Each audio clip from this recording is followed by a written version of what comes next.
It is time to talk, folks, okay? A lot of things going on with the New York Jets. We're going to get all into it. 515-602-9639. Salutes to Orlando. See, I see you. Man, listen, we have a lot to discuss. Signings, Aaron Rodgers. Give me 1 second, folks. We're going to connect the audio and get to it. Hold on.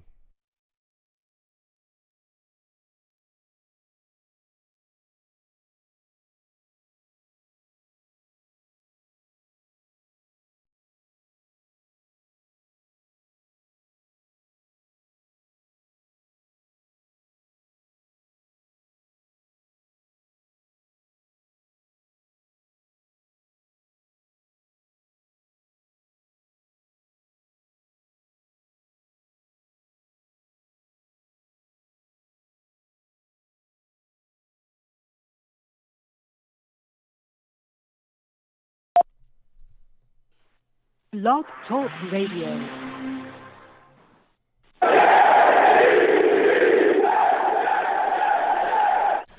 What's going on? Back at it, back at it, back at it. Again. Your boy's back at it again, man. Listen, there is so much to discuss today, all right? Aaron Rodgers, we're going to be discussing Alan Lazard signing with the Jets, restructures as well the Jets have made to create cap space. We're going to be talking about Quincy Williams resigning. We're discussing it all. 515-602-9639 is the number. Call in. I take live callers. All right. Everybody be patient. The lines are hot. We will get to everybody. So much to talk about. The Jets are in a different space. Let me go ahead and start the show. Listen, I am the man of the people. I'm here for the people. Let me shamelessly promote my Facebook page. Everyone go on Facebook, search The Long Beach Joe Show. Like that page. My content's up there. Go ahead and give it a listen. Message me. I'll message you right back. I love going back and forth with folks about this football team. Also, leave me some feedback. I love hearing about what you folks think I do here on The Long Beach Joe Show.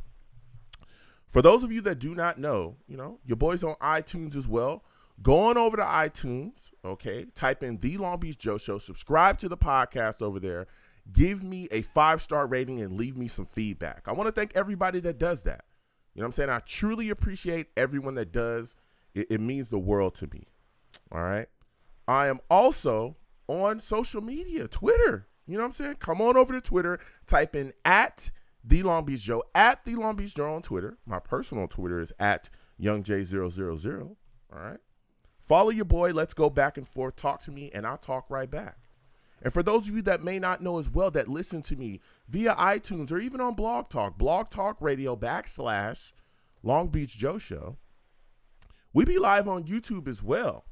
This is where we stream the show. I get a lot of people that go, Joe, hey, I just happened to catch the show on YouTube, and I didn't know that you looked that good, that you were that handsome. And I go, whoa, okay. Listen, thank you. I'm not arrogant. Not me. You know what I'm saying? I'm just a regular guy out here doing what I can do, moving the way that I can move, And I thank y'all for that, for saying, hey, Joe, you're looking good. Your lineup is always clean. You're always looking fresh. You're a handsome guy. So if you want to see this face and you want to hear these takes and you want to get involved with the Savages, do you want to know why I call my chat the Savages? Because they're savage. Savage. Damn, savage. All of them. All right? Nobody is safe. Not even me. They don't like your take. They'll get after you. If you want to get involved with all of these things as we got going on here live, come on over to YouTube. Type in Long Beach Joe Jets. Long Beach Joe Jets on YouTube. Okay? And subscribe to the channel. Hit that notification bell so when I post content, you folks will be in the know. Also, give the videos and streams a thumbs up. And share them across your social media with your friends and your family. We have a lot of fun over here, man. All right. So with all that said and put to the side, boy, oh boy, do we have quite a bit to talk about. We're going to start with Aaron Rodgers. All right.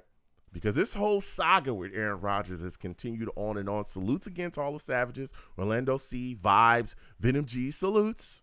And callers, we'll get to you in a second. Hold on. This whole saga with Aaron Rodgers has been quite a road, hasn't it? from people saying that the deal was never going to happen and all these things. Now, keep in mind, all right, this recent particular time, in the last week or so, has been very interesting. Aaron Rodgers spoke with Brandon Marshall recently, on the I Am Athlete podcast. He did a little interview with the I Am Athlete guys.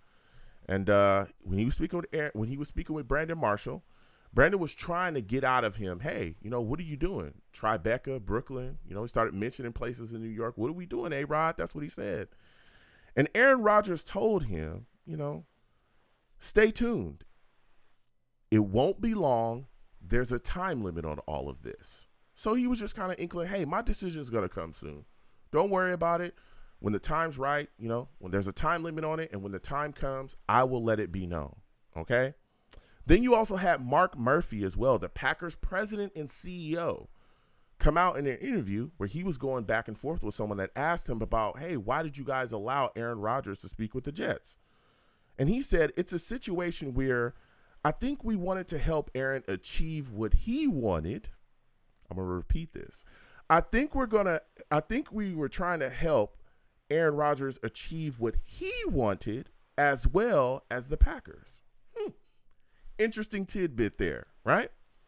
So, just from that, and of course, Mark Murphy didn't speak about the details of a deal, said he wouldn't talk about, all the other stuff. But it seems like just from there, Aaron Rodgers wants to be a Jet, right? Then we have all these conflicting reports going back and forth about Aaron Rodgers, where the deal is as far as with the New York Jets, if the trade is done, what's happening. There was talks that the compensation contract was already on the door. Then you have people saying, no, that's not true. Then Trey Wingo comes out. Now, keep in mind, Trey Wingo is very close to Aaron Rodgers. Trey Wingo comes out, and he says, listen, from everything he's heard, the deal is done. Now, keep in mind, again, Trey Wingo and Aaron Rodgers are very close, and Trey Wingo has been right about every step of this process with Aaron Rodgers and the New York Jets. As a matter of fact, Trey Wingo was the guy that broke the news about the Jets flying in to meet Aaron Rodgers. He was the guy that said that off the bat. He's been 100% this whole time with Aaron Rodgers. Then we're getting reports from Schefter saying that there's mounting indications that a trade is done. Right? So as we're starting to see, and even to this point, the trade hasn't publicly been announced. But we're starting to see the wheels start to turn where it seems, hey, Aaron Rodgers is going to be a New York Jet because, again, reports come out today that Aaron Rodgers has given the New York Jets a wish list of players that he would like to see them sign. Okay? That wish list included Randall Cobb, Mercedes Lewis, Odell Beckham Jr., okay, and there's been a lot of talk about Odell Beckham Jr. and the New York Jets. We just saw Sauce on FaceTime with them, and this isn't the first time that Odell's been connected to the Jets, but this time seems, a little different. And then also on that list of players that he would like to see, according to reports, the wish list that he would like to see be on the New York Jets roster is Allen Lazard. Well, today, Allen Lazard signs with the New York Jets, 4-year, $44 million deal. Interesting. Very, very interesting.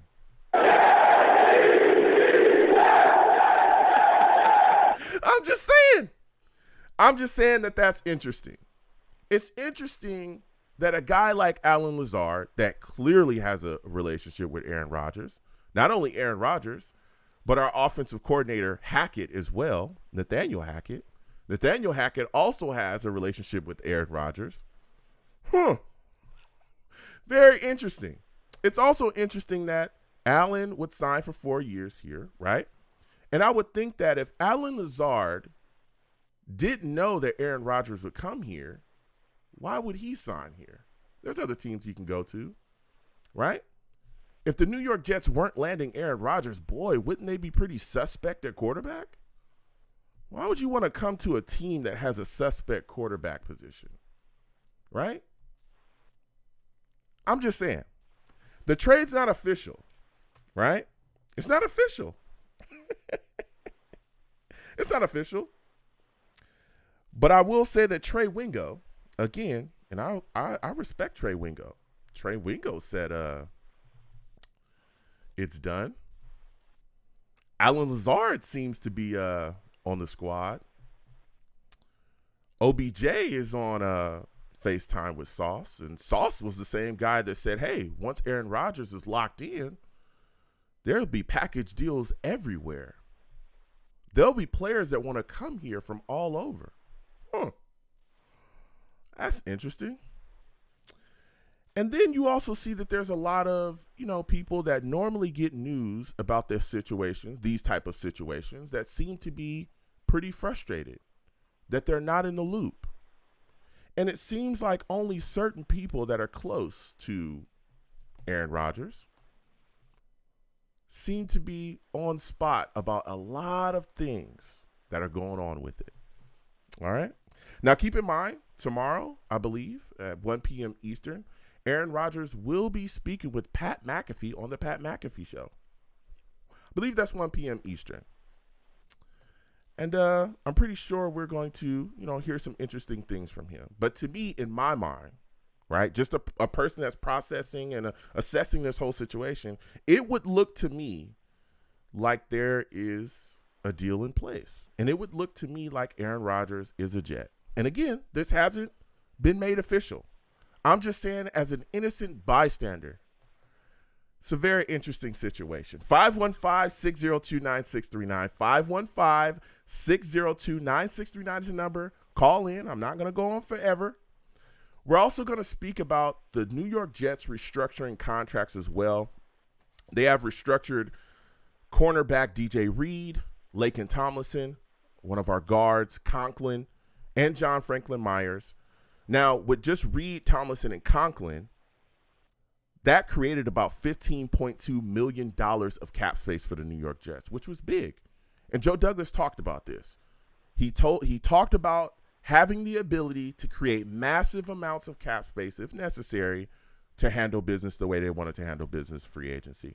John Franklin Myers as well, his restructure allowed $4.8 million in cap space to get freed up too.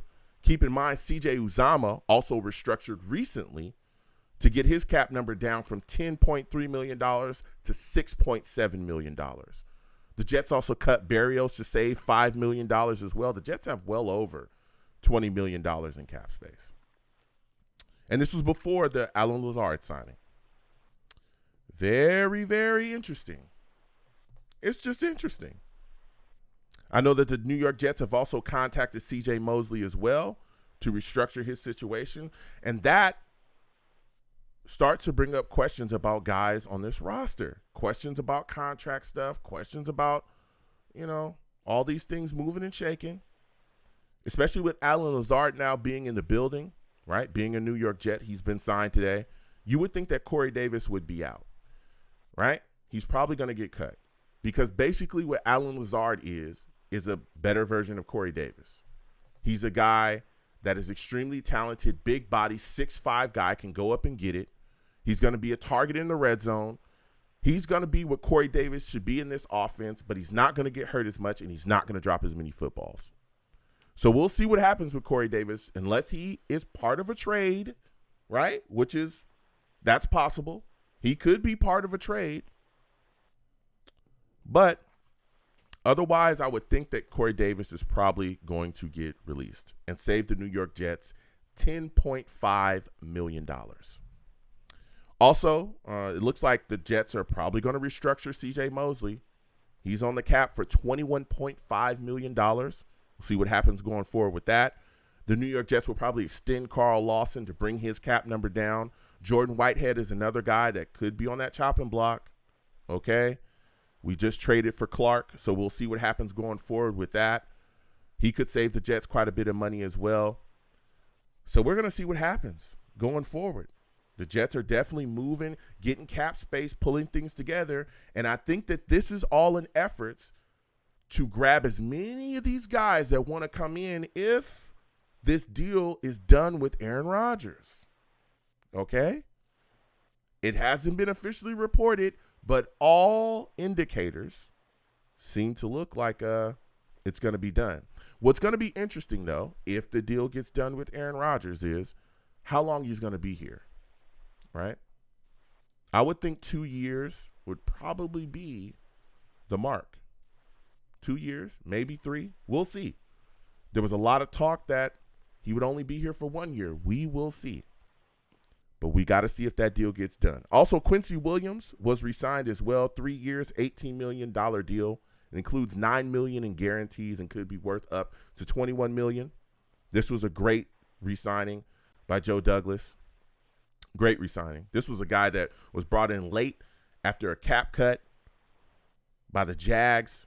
Grabbed him, brought him in, and he's done nothing but great things for the New York Jets. The New York Jets have also re-signed Greg Zuerlein as well to a 1-year deal up to $3.5 million. They've also given a pass rusher Bryce Huff a second-round tender, which is $4.3 million. So it looked like he's going to be a Jet as well, continue going forward, unless a team wants to match that, which I doubt they will. You know, Will Parks has also been brought back. The New York Jets have handled some business. And there's also been some crazy free agency moves, too. Crazy free agency moves. Jalen Ramsey was traded to the Dolphins for a 3rd-round pick. Mike White also signed with the Dolphins as well. Whew. Mike White signed with the Dolphins, 2-year deal, $16 million. Whew. Man, things are just moving and shaking. Again, this is a live show. Free agency is happening as we continue around, right? As we continue moving. So there'll be things that break during the show. Okay, so we'll see what happens. Again, 515-602-9639. 515-602-9639 is the number. Call in. Callers, please be patient. We will get to everybody. Salutes to all the Savages. Jason, Coach G, Orlando, Venom G's, Vibes. Everybody in the chat, man. Randilla, Sco. Salutes, man. We're going to get to these lines again. 515-602-9639. Please give the stream a thumbs up wherever you're watching me from. All right. Also, subscribe to the stream as well. Subscribe to the channel. Hit that notification bell so when I post content, you folks will be in the know. Also, please know for my new callers, I know I got new callers. All right. Please be patient. We will get to you. Also, there's no cursing on my show or I'll get you out of here fast. I'm talking fast. Faster when you got Adam Gaze out of here. Get your ass out of here, Gaze. Oh. Faster than we got Mike McCagnon out of here. Get out of here, Mike McCagnon. Jeez Louise, get up out of here. This is a different time and space. This is a different time and place because of what we've done structurally. All of these things that are happening with the New York Jets, right? Roster, the talent, the draft, all this stuff is because the New York Jets have changed their structure and brought in guys that understood how to get things done. That's what set up this situation for us to possibly acquire Aaron Rodgers and for us to get all these players like Alan Lazard and all these other guys that are extremely interested in coming here. It's changed the face of our franchise. We used to be a clown show. Used to be a circus. We're no longer that. 515-602-9639. 515-602-9639 is the number. Call in. We are taking all callers. First caller I'm going to, I got to go to Val. I got to go directly to Val. Salutes, Val. I want to thank you for calling in. For those of you that do not know, that boy Val, oh, he's a savage. Savage. Val, salutes to you. Listen, give me your thoughts about this situation with Aaron Rodgers, man. All indicators look to me like the trade is going to be announced soon publicly. It's looking like he's a New York Jet. What say you, man? What are your thoughts on it, and what are your thoughts on how long this is taking to be announced? Man, here we go. The drama has started. Oh, man. I'm doing a very, very good job of not getting my hopes up because, listen, you never know. You never know. Yeah, that's true. But, listen, everything, we got something finalized now. We're going to get to that. But, hey, man, listen, we already said that, it's going to be a lot of drama when it comes to Aaron Rodgers.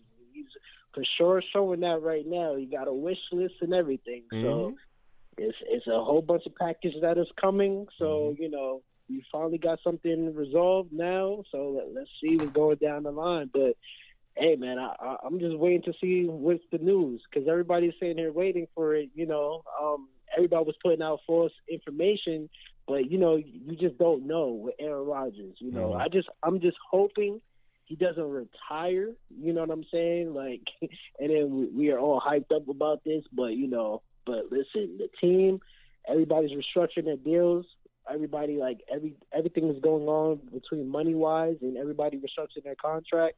So it looked like something big is coming. So hopefully it's that piece that we're looking for.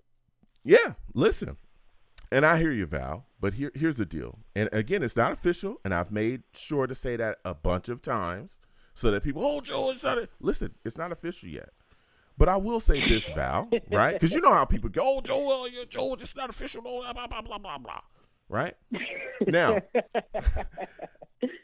according to reports, Aaron Rodgers has given the New York Jets a wish list of players that he wants to be on the roster. Don't you find it interesting that one of those players, Allen Lazard, that has connections with Hackett, also has connections with Aaron Rodgers, is on that list and ends up being a New York Jet today? What are your thoughts about the Jets signing Lazard to a 4-year, $44 million deal? And doesn't that kind of tip the cap to him, Aaron Rodgers being him, Aaron Rodgers, and that deal being done with the New York Jets to be traded and become a Jet? Now, here's this thing. Now, this is my conclusion, man. I feel like him and Aaron Rodgers had talked already. Mm-hmm. There's no way he's going to sign a 4-year deal with the New York Jets, knowing that Aaron Rodgers is only going to be here for 1 year or so. Mm-hmm. So I would say Aaron Rodgers is probably going to be here for 2 to 3 years. That's what I'm hoping. I don't want a 1-year rental. Okay. But if he's making all of his moves and he signed a 4-year contract, 4-year deal, I feel like he's going to be here for 2 to 3 years for sure. Okay. Because you're not going to sign a 4-year deal, and Zach Wilson. You're not too strong on Zach Wilson because it's been out there that he's not really a strong quarterback. So, but I guarantee you that they already had that conversation, and he's probably going to be here for 2 or 3 years. That's what I wanted. I didn't want a 1-year rental, but let's see what happens. Yeah. That's just my prediction. No, yeah, and that's what a lot of people are. I've talked about that as well. I wanted at least 2 years, right? But it's just it's interesting. We'll see how things play out. But I want at least 2 years. A lot of people talking about 3 as well. But like you said as well, what I find interesting is I don't think Lazard comes here, right, if he thinks that Zach Wilson is going to be the Jets quarterback. I just don't think that. Mike White is gone. Mike White's a Dolphin, right? So that ain't happening, right? Old man Flacco. I don't think old man Flacco is he's out the door. Like, what else would attract Allen Lazard to coming here unless he believed or knew or knows that there's going to be a number 12 in the building? That's all I'm saying. It's not official. I'm just saying that, that's all I'm saying. So when he didn't come over here off the strength of Zach Wilson. I'm telling you, not true at all. So he knows something. He knows something. He knows something, right? He knows something. That's all I'm saying. That Jaguars game? Yeah. Oh my God. He definitely did not sign a 4-year contract for Zach Wilson. I know that for sure. Ooh, he said that Jaguars game. 3 different quarterbacks. Oh my goodness. He didn't come here to play with Streveler. I'm not letting that go, dude. I'm saying he didn't sign here to play with Streveler. No, he didn't. No. That's all I'm saying. He didn't sign here to play with Zach, and he didn't sign here to play with Streveler. Maybe we would have had a chance with Mike White. Maybe we would have had a chance with Mike White, but nah. So when you look at this situation, yeah, when you look at this situation as well, I want to get your thoughts on this too. We got Lazard in the building. Also on the wish list as well as OBJ, man. What are your thoughts about that? There's been a lot of talks about OBJ and the Jets. With Lazard in the building, I would think that Corey Davis is out of here. Do you think that we end up with OBJ too? I mean, could you even see that happening at this point? I really can't. I just really can't. But listen, I'm kind of 50-50 with it. Like, personality-wise, you know how Odell Beckham is, you know what I'm saying? Like, personality-wise. But the production is really good as well, too, at times. Yep. But I swear, if Aaron Rodgers is throwing to Odell Beckham and everything like that, I feel like that would be great. I can't even lie. But I just hope, because, we're building up a culture change and stuff, and the culture is really good right now. We got the young guys rolling. We got the three monsters, Breeze, Sauce, and Garrett Wilson. They all teaming up and they chilling in the off season together. We having a good, something going, and we don't really want to mess that up with chemistry wise and stuff like that. But if Odell Beckham has his head straight and everything is flowing, because we're kind of gonna already have to deal with the Aaron Rodgers, diva personality, what everybody else says and stuff like that. But, when the production is there and everything is flowing, I feel like, man, this is going to be a 13-win team if we definitely get that to happen. 13 wins for the Jets. Yeah. Yes. Yeah. Probably more than that, to be completely honest with you. So when you look at this, more than that. Yeah. Especially with this defense. Yep. And speaking of the defense today, or recently, we re-signed Quincy Williams, man. What are your thoughts about him re-signing, and are you excited about it? I'm excited about it, man. I just hope we get his brother back, But this is a great start. We got his brother signed up. Quincy, man, listen, if I'm on offense and then if I'm a running back and I have Quincy against me, he's about to, man, I don't know. I might be running home, man, because that makes hit. Quan Alexander is a different monster, but that man can hit too. Man. Yeah. But, man, listen, I'm happy about that. The only problem is you just have to work on his coverage a little bit more. But when he blitzes, he's really good. He has that second speed, that second gear to get to the quarterback or get to a running back to stop a play. So I love that re-signing for sure. Listen, Val, it's been hot, man. This show, your takes have been fire. Before I let you go, when you're looking around the league in free agency, give me the craziest move you think you've seen of free agency so far, and give me the move that you've liked the most that a team has made in free agency so far. Oh, that's a good question. The one that I feel like was the craziest, I would say, I'm not too sure. I really haven't been paying attention to other teams like that. But I'll give you the most exciting one is that Alan Lazard coming to the Jets, replacing Corey Davis, because listen, the best ability is availability, and he's always available. So I would say that is the best thing I would say. So, but nothing but love for Corey Davis. But listen, it was time to go, man. We needed somebody younger, so I would say that for sure. And Mike White, man, I really wanted Mike White to stay. I feel like he should have been that second quarterback. He deserved it. But listen, best luck to him, unless he's going against us. But best luck to him, and he's definitely – that was actually a smart move by the Miami Dolphins. So I would say that was crazy. Yeah. That was a smart move by the Miami Dolphins. Just in case Tua comes in, boom, you got Mike White. Solid backup. And they also got – I'm going to say that. They also got Ramsey as well for, I think it was a third-round pick, and Hunter Long. Like that would – that helps boost. There you go. Yeah. Oh, listen, man. and this is what I'm saying. The Jets need weapons, and we're going to continue to add. We need it. So, listen, Val, I want to thank you for calling in. Yeah, we needed this to happen. Yeah, I want to thank you for calling in, man. Right, Next time I have a show, I want to hear from you. Subscribe to Okay, for sure. Man, everybody like and subscribe to Joe, and I'm about to slide. Have a good one, man. You have a good one. Listen, we're going to keep getting to these lines. Again, 515-602-9639.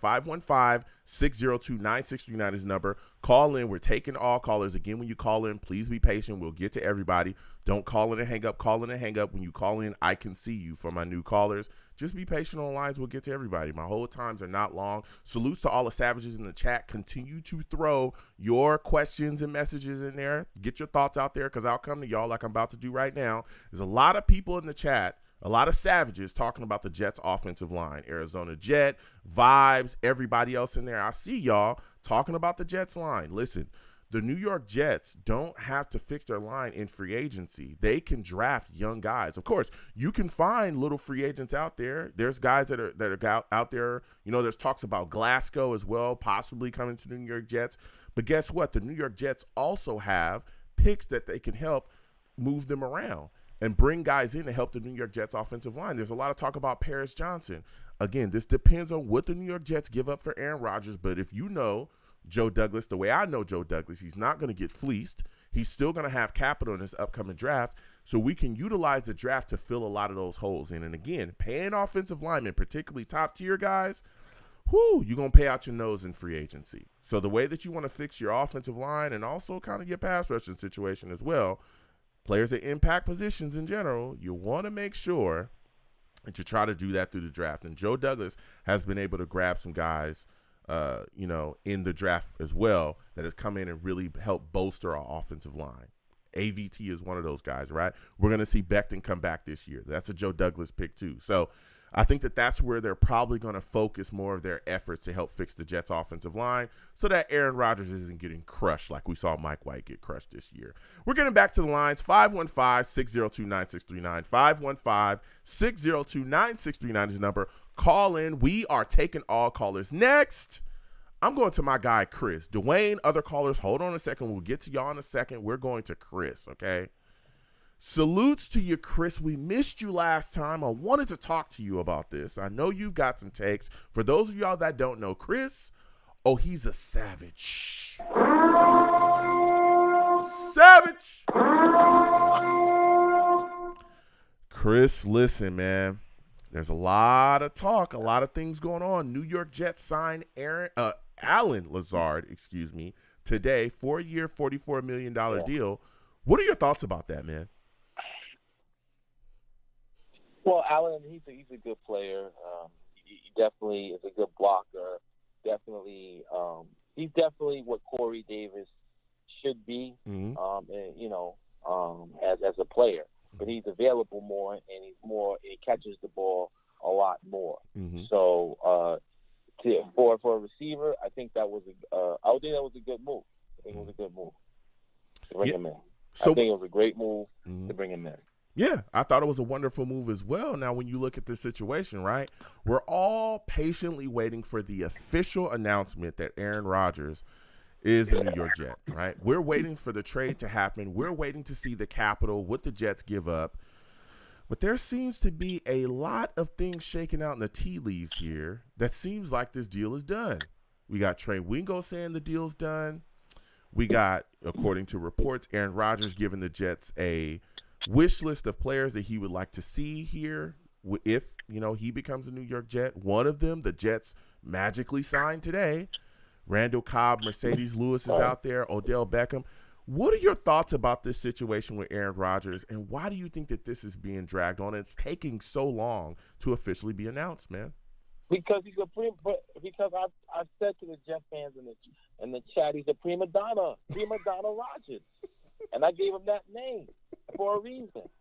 And you can announce. Listen, we all know that for the new year, the league new year, since he signed the contract last year, he can't negotiate the contract until elected. But you could say that you announced the pick, and then you sign depending on the new league year and stuff like that, and get in.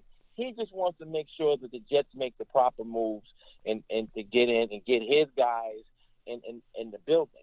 Mm-hmm. And yes, you go to war with the people that you got on the people you feel comfortable with. I understand that. You know what I'm saying? But when Tom Brady, we can put it in a different little bit situation.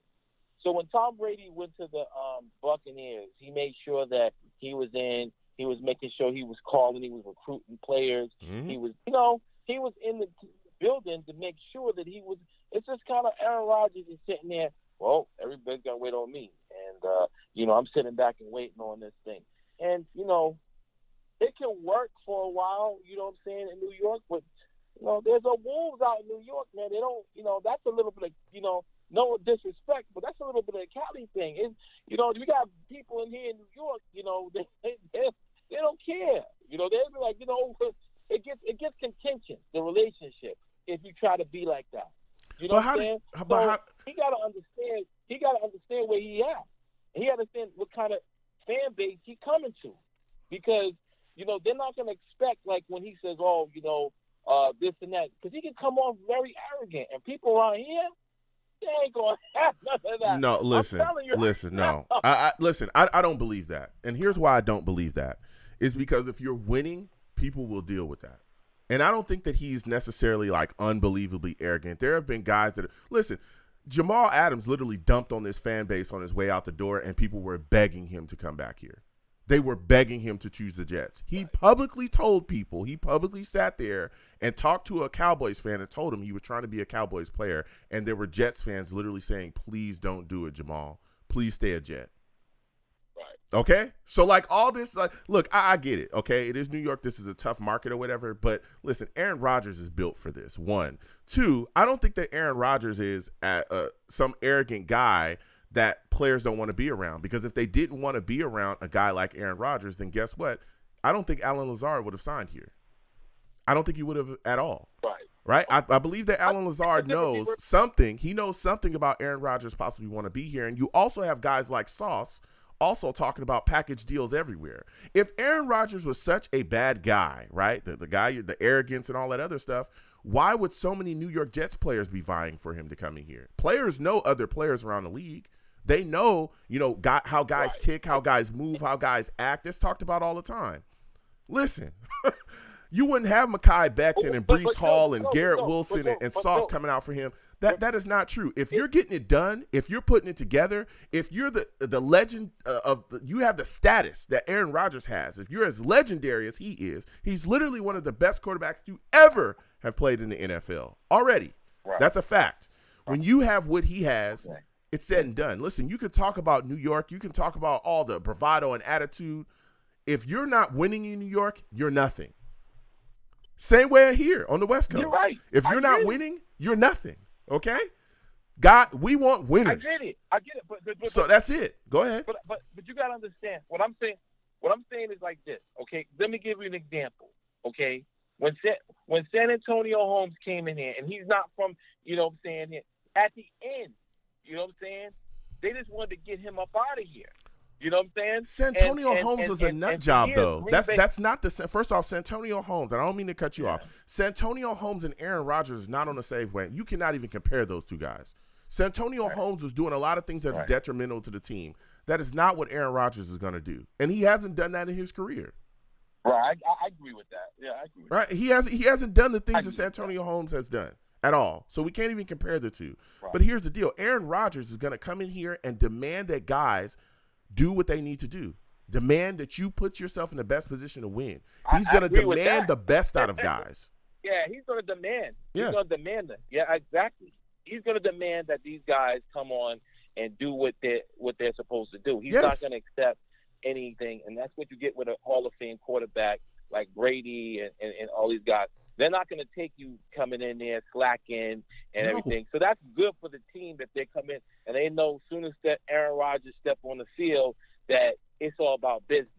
You know what I'm saying? He is about – I never said nothing about his talent, okay? That's undeniable. His talent, he's a great quarterback. He's one of the greatest quarterbacks ever to play football.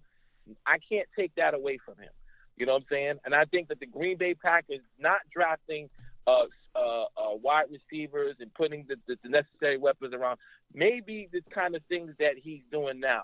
But I'm just saying that, I don't even mind the question of the talent. I'm just saying I'm kind of trying to figure out how this is going to work with this media market over here, because it can get contagious over here with some of these people. And like I said, I love all the Jet fans. I've been a Jet fan since 1980.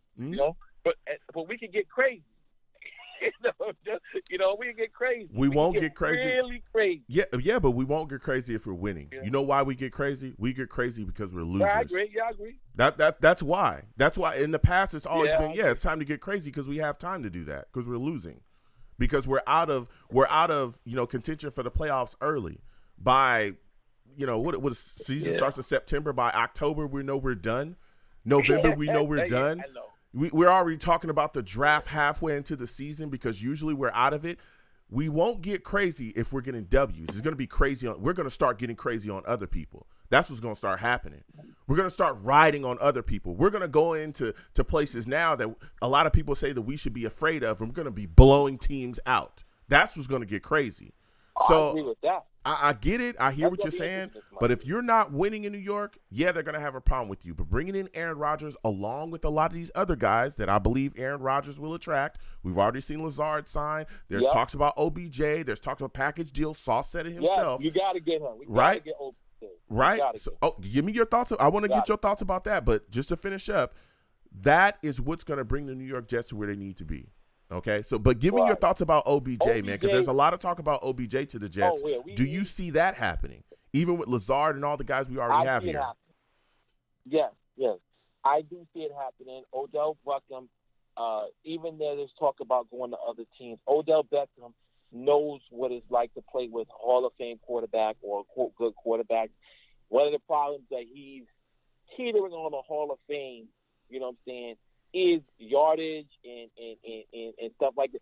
So I believe that he, as much as money he has, because Odell has a lot of money from endorsements, from other stuff. So Odell Beckham is not just a one-horse pony in terms of that. I think he's going to sign with the Jets because I believe he always wanted to play with Tom Brady.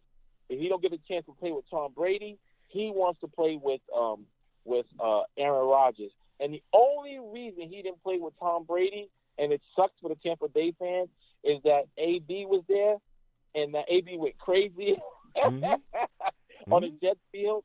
But they were originally supposed to bring in Odell Beckham Jr. You know, so he's coming here. I believe that's going to be a done deal within the next 48 hours. Okay. What are your thoughts about, just to go over to the Jets defense, we were discussing that, how great they've been. What are your thoughts about Quincy Williams resigning, man? How are you feeling about that? I like Quincy Williams. I wish they can get the other linebacker signed too. I don't know if he already signed with somebody else. We had him. Are you talking about Huff? Linebacker, my goodness. No, the other linebacker. Oh, Quan Alexander. You mean Quan Alexander? Yeah. I don't think he has. Again, things are moving and shaking. I don't think he has, but we'll see. We'll see going forward. But go ahead. I would love to have them back. And I would love the Jets to maximize the cap and even bring in a veteran offensive tackle. Push this thing back to 2025. Push all the money and guaranteed money, because if we're going Aaron Rodgers, we're going all in, and we have to make sure that he's protected. And as much as the offensive linemen in the draft are just okay and decent, you want to definitely make sure that somebody's there protecting Aaron Rodgers, and he likes veterans. So, and still, look, any rookie, there's a learning curve. Any rookie, I don't care how good he is. There's not many guys like Sauce Gardner that can step on the field and be a Hall of Famer. You know what I'm saying? There's a learning curve with every rookie, and I think that us getting an offensive tackle would help. But the Jets defense is going to be fine. I wanted Jesse Bates, but yeah, he went to the Falcons. I wanted Jesse. That boy got paid. Yeah, I wanted him bad, man. Yeah, I know he got paid. I wanted Jesse Bates. He reminds me of Jim Leonard. He reminds me so much of Jim Leonard, the anchor of the Jets defense, and But we got Chuck Clark, so I mean, I like Chuck Clark too. I've always been a fan of his. He's always a tough guy. He don't have no nonsense, and maybe we could bring back the other free safety we had, and the defense wasn't too bad anyway. Yeah. I mean, LaMarcus Joyner, we'll see. I really wanted Jimmy Ward, but I think he ended up with the Texans. That sucks. But, it is what it is. So my final question for you, Chris, before I let you go, give me your thoughts about Mike White signing with the Dolphins, man. How do you feel about that? Well, Mike White, I don't know how he's going to fit here anyway. I'm happy for him that he's going to get an opportunity to showcase his talent. He did a lot for the Jets. He put his heart into it. He put his body into it. And I think he will go down as one of the toughest guys ever to play for the New York Jets. So I wish him well. You can't keep everybody. And he actually has a legitimate chance of starting for the Miami Dolphins. So I think that's going to be a interesting deal over there. But I'm happy for him, man. Everybody deserves the opportunity to start, and he's been over here. He's been a trooper and the thing. But again, I mean, if he was that good, you know what I'm saying, he could, you know, the quarterbacks raise the level of the entire, you know what I'm saying? Mm-hmm. So, you know, like I said, I think that he's a good quarterback. I wouldn't put him on Aaron Rodgers or, you know, Patrick Mahomes. He can get you a couple wins, Mm-hmm. but he can't take you to the Super Bowl. We're you know, we all in with Aaron Rodgers. We decided that we're tired of being in the background. We're tired of being the doormat. We're tired of all this stuff. We want the championship. That's Mm-hmm. what this says. And whatever happens, we have to go on. Even if it's capped out to 2026, Mm-hmm. we got to go in for everybody. Okay. That's it. Now, before I get you out of here, man, give me a guy that you want to see the Jets target that's still a free agent. Who's somebody you want to see the Jets bring in? Orlando Brown. I want that left tackle solidified. Okay. I don't want no questions when Aaron Rodgers gets on there. I want him there, Mm-hmm. blocking for him. You know, as a backup, Mekhi Becton, the return of him is going to be epic. Mm-hmm. I think, you know, I got some people that know a little. And this dude he was good last year, but now he's just out of his mind. If everybody see what, and it state doesn't mean you're going to do anything in football, but Mm-hmm. I mean, when you committed like that, and you just every day you waking up and you're just eating nothing, and his father is like real tough, like he's reading everything. It's interesting because Mm-hmm. everybody talks about the Jets offensive line and the holes in it, and he's hearing this, Mm-hmm. you know, and he really believes that he's the best offensive tackle in the National Football League, man. Mm-hmm. This guy really believes that. So, and people talking about the draft and stuff, that's getting in his head, man. You know, I said it last year that he was going to be the comeback player of the year. I think he's going to be the comeback player of the year this year. Okay. I truly think he's going to come back and he's going to dominate the NFL. I think you Jet fans better get ready for Mekhi Becton, man. Okay. I think, you know what I'm saying, the monster's coming back, man. Yeah. You know, the Listen. Jets better pick up that option. Yeah, we'll see. And we'll see if the Jets do pick up his option again. That's coming up in May. But, you know, the Jets do have some work to do, and we'll see what happens going forward. Listen, Chris, I want to thank you for calling in. Next time I have a show, I want to hear from you, all right? All right, thanks, Joe. All right.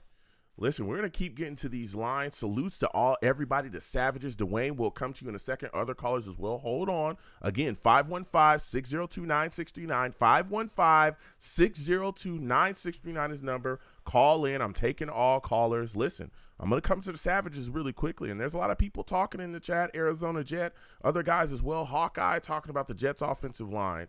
There's people saying, hey, you know, I don't know, a rookie starting for the New York Jets would be iffy along the offensive line position. Listen, we've had rookies come in and actually be better than the veterans that we've had, right? ATV, he was a guy in his second year, but Max Mitchell was a guy that we brought in at right tackle, right? And there was questions about the right side of the line to start the season. People looked at Tomlinson, and I believe it was Dwayne Brown, and at one point it was George Fenn as well, you know, over there at left tackle, and they were like, oh, that solidified the right side is the big question. As a matter of fact, when it was time to go and things played out, the right side was the best part of the offensive line, and it had the youngest guys on it, right? The left side with Dwayne Brown or Fant and Tomlinson was the big issue. Max Mitchell played very well before he went down with that knee injury and then, you know, dealt with some blood clots as well that actually sat him down for the rest of that season. So having a guy come in as a rookie and play on your offensive line is solid if you get the right guy brought in. ATV as a rookie dominated people. Becton as a rookie, when he was healthy and he was showing us, dominated people. He looked like an all-pro guy. He looked like a guy, you know, that could be a pro. But he was being talked about around the league before he went down with that knee injury. And then, again, we saw the 2 years where he struggled to get back down there on the field. So, drafting a guy and bringing him in doesn't mean that, oh, he's going to stink along the offensive line. No, we've seen Joe Douglas be able to get guys in here that can actually be dominant along the offensive line. Traded up for ATV, gave nothing, and probably got the best guard in that draft, hands down. Might be the best offensive lineman in that draft. And I'm not just saying that because, you know, I'm an SC guy, fight on. I'm just saying, look at the results, right? And again, there's guys in this draft that we've been connected to. And we'll be talking about this draft come up, from Skoronski to Paris Johnson to that guy from Georgia. There's so many guys, you know? So look, the Jets can fix their offensive line, again, depending on what they do, how much they give up for Aaron Rodgers whenever this deal is completed. But, the Jets have time to fix their offensive line. You don't have to sign a bunch of free agents along your offensive line to spruce it up and have it put together. So we'll keep getting to these lines. Again, 515-602-9639. 515-602-9639 is the number. Call in.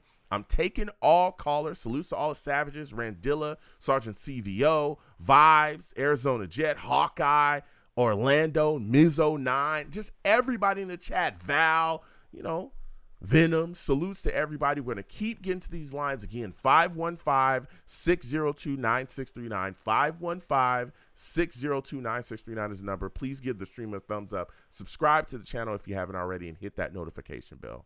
Next, I'm going to my guy, Dwayne. I got to talk to Dwayne, man. Dwayne, salutes to you. For those of you that do not know, listen, this man, Dwayne, is a savage. Savage. Damn, Dwayne is a savage, man. And I know he's going to bring it. Salutes to you, Dwayne. I want to thank you for calling in today. Dwayne, we are going back and forth, and we're talking about a lot of things, man. We're talking about a lot of stuff. Aaron Rodgers, Alan Lazard signing. Give me your thoughts about this saga that's going on with Aaron Rodgers and him giving the New York Jets a wish list of players that he would like to see. How are you feeling about this, man?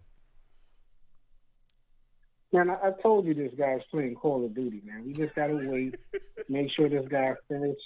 You gotta get the season pass. You gotta get it done, man. You know what I'm saying?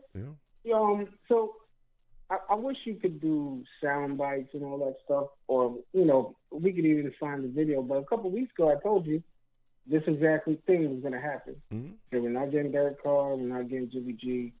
Those dominoes are gonna fall. And we're left here waiting for Aaron Rodgers to make his decision. I said it would either be between the Packers doing it or between him doing it. And in the meantime, free agents are being signed. You know what I mean? We still have some left, but like I was saying last time, if your GM is hampered by not knowing where his biggest contract is going to go to, it affects his entire job. Mm-hmm. And that's the problem with Aaron, and that's why a great franchise like the Green Bay Packers wants to get rid of a top 5 QB because it's not the Green Bay Aarons, and I can't have it be the New York Aarons either. You know what I mean? So who knows what this guy's doing, what's taking him so long, whatever the case may be. Maybe he wants to stick it to the media, and maybe Trey Wingo needs to shut up for a second. If Trey Wingo shut up for a second, maybe he'll be like, all right, now that everybody can't figure it out, now that everybody knows these reporters know nothing, I'm going to tell you now that I'm signing or retiring. You know what I mean? Maybe that's that's the way he is. I don't know. Yeah, here's my thing, though. And I hear what you're saying about Jets, or general managers being hamstringed, with a guy that they don't know much about. But when I hear these things from other fans, and I've gone back and forth, not just with you, but other Jets fans as well, I start to wonder about what you guys think about Joe Douglas. Because if Joe Douglas and this front office didn't know for a certainty that Aaron Rodgers wanted to be a Jet or was willing to be a Jet, I don't think they pass up on Derek Carr. I don't think that they don't, because at this point, right, all the guys that we were targeting, Ryan Tannehill, his front office, coaches and everything have come out and publicly said in front of a camera, same way I'm looking at mine, Ryan Tannehill is going to be a Tennessee Titan. I don't know what you guys are talking about, but you're going to have to deal with him being on the Tennessee Titans. That's what he said, okay? That's what they came out and said. Jimmy G is now a Raider. Mike White is now a Dolphin. Derek Carr is a Saint.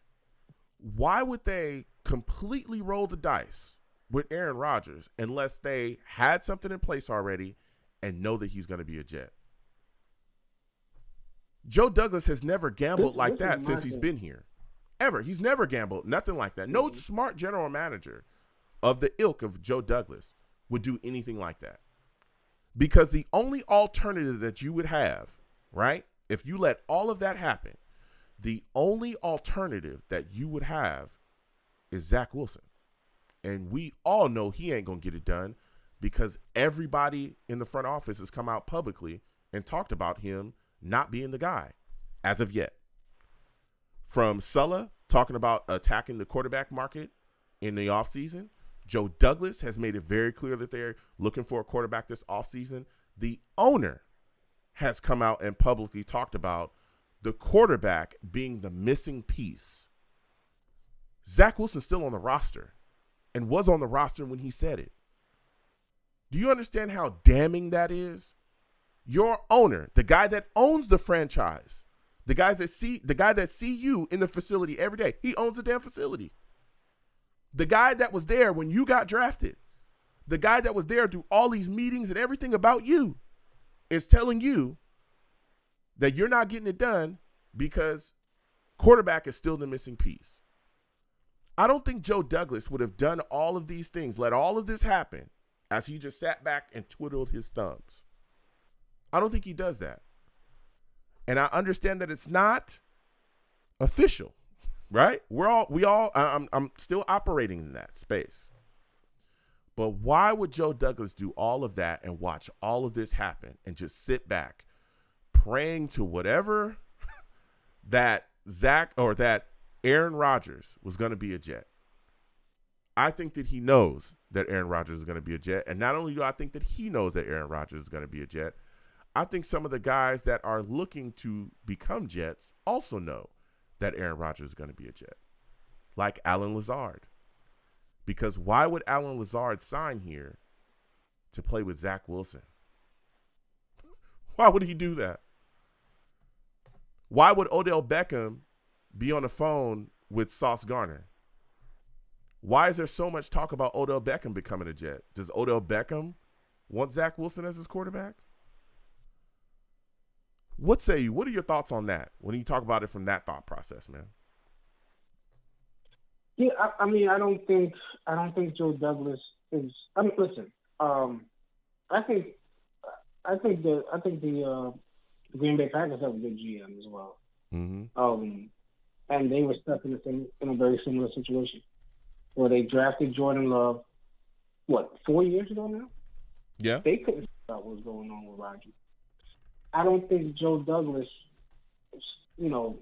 for lack of a better word, is a psychic. I think he was trying to stall Derek Carr with all the praises and all the adulations to see, let's see what Aaron's going to do first. And if that falls, at least we have Derek Carr. And he tried to stall him for as long as he can. And Derek Carr said, I'm not going to win. And Mike Webb said, I'm not going to win. Mm-hmm. And now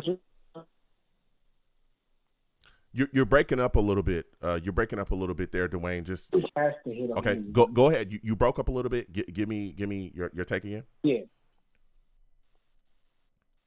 So, like I was saying, I think he was stalling, right, to try to figure out what Aaron Rodgers was doing. And the reason I think he doesn't know what Aaron Rodgers is doing is because none of this makes sense. If you're interested in a team, right, free agency is here. Fine. If you're the one we're waiting for, mm-hmm. right?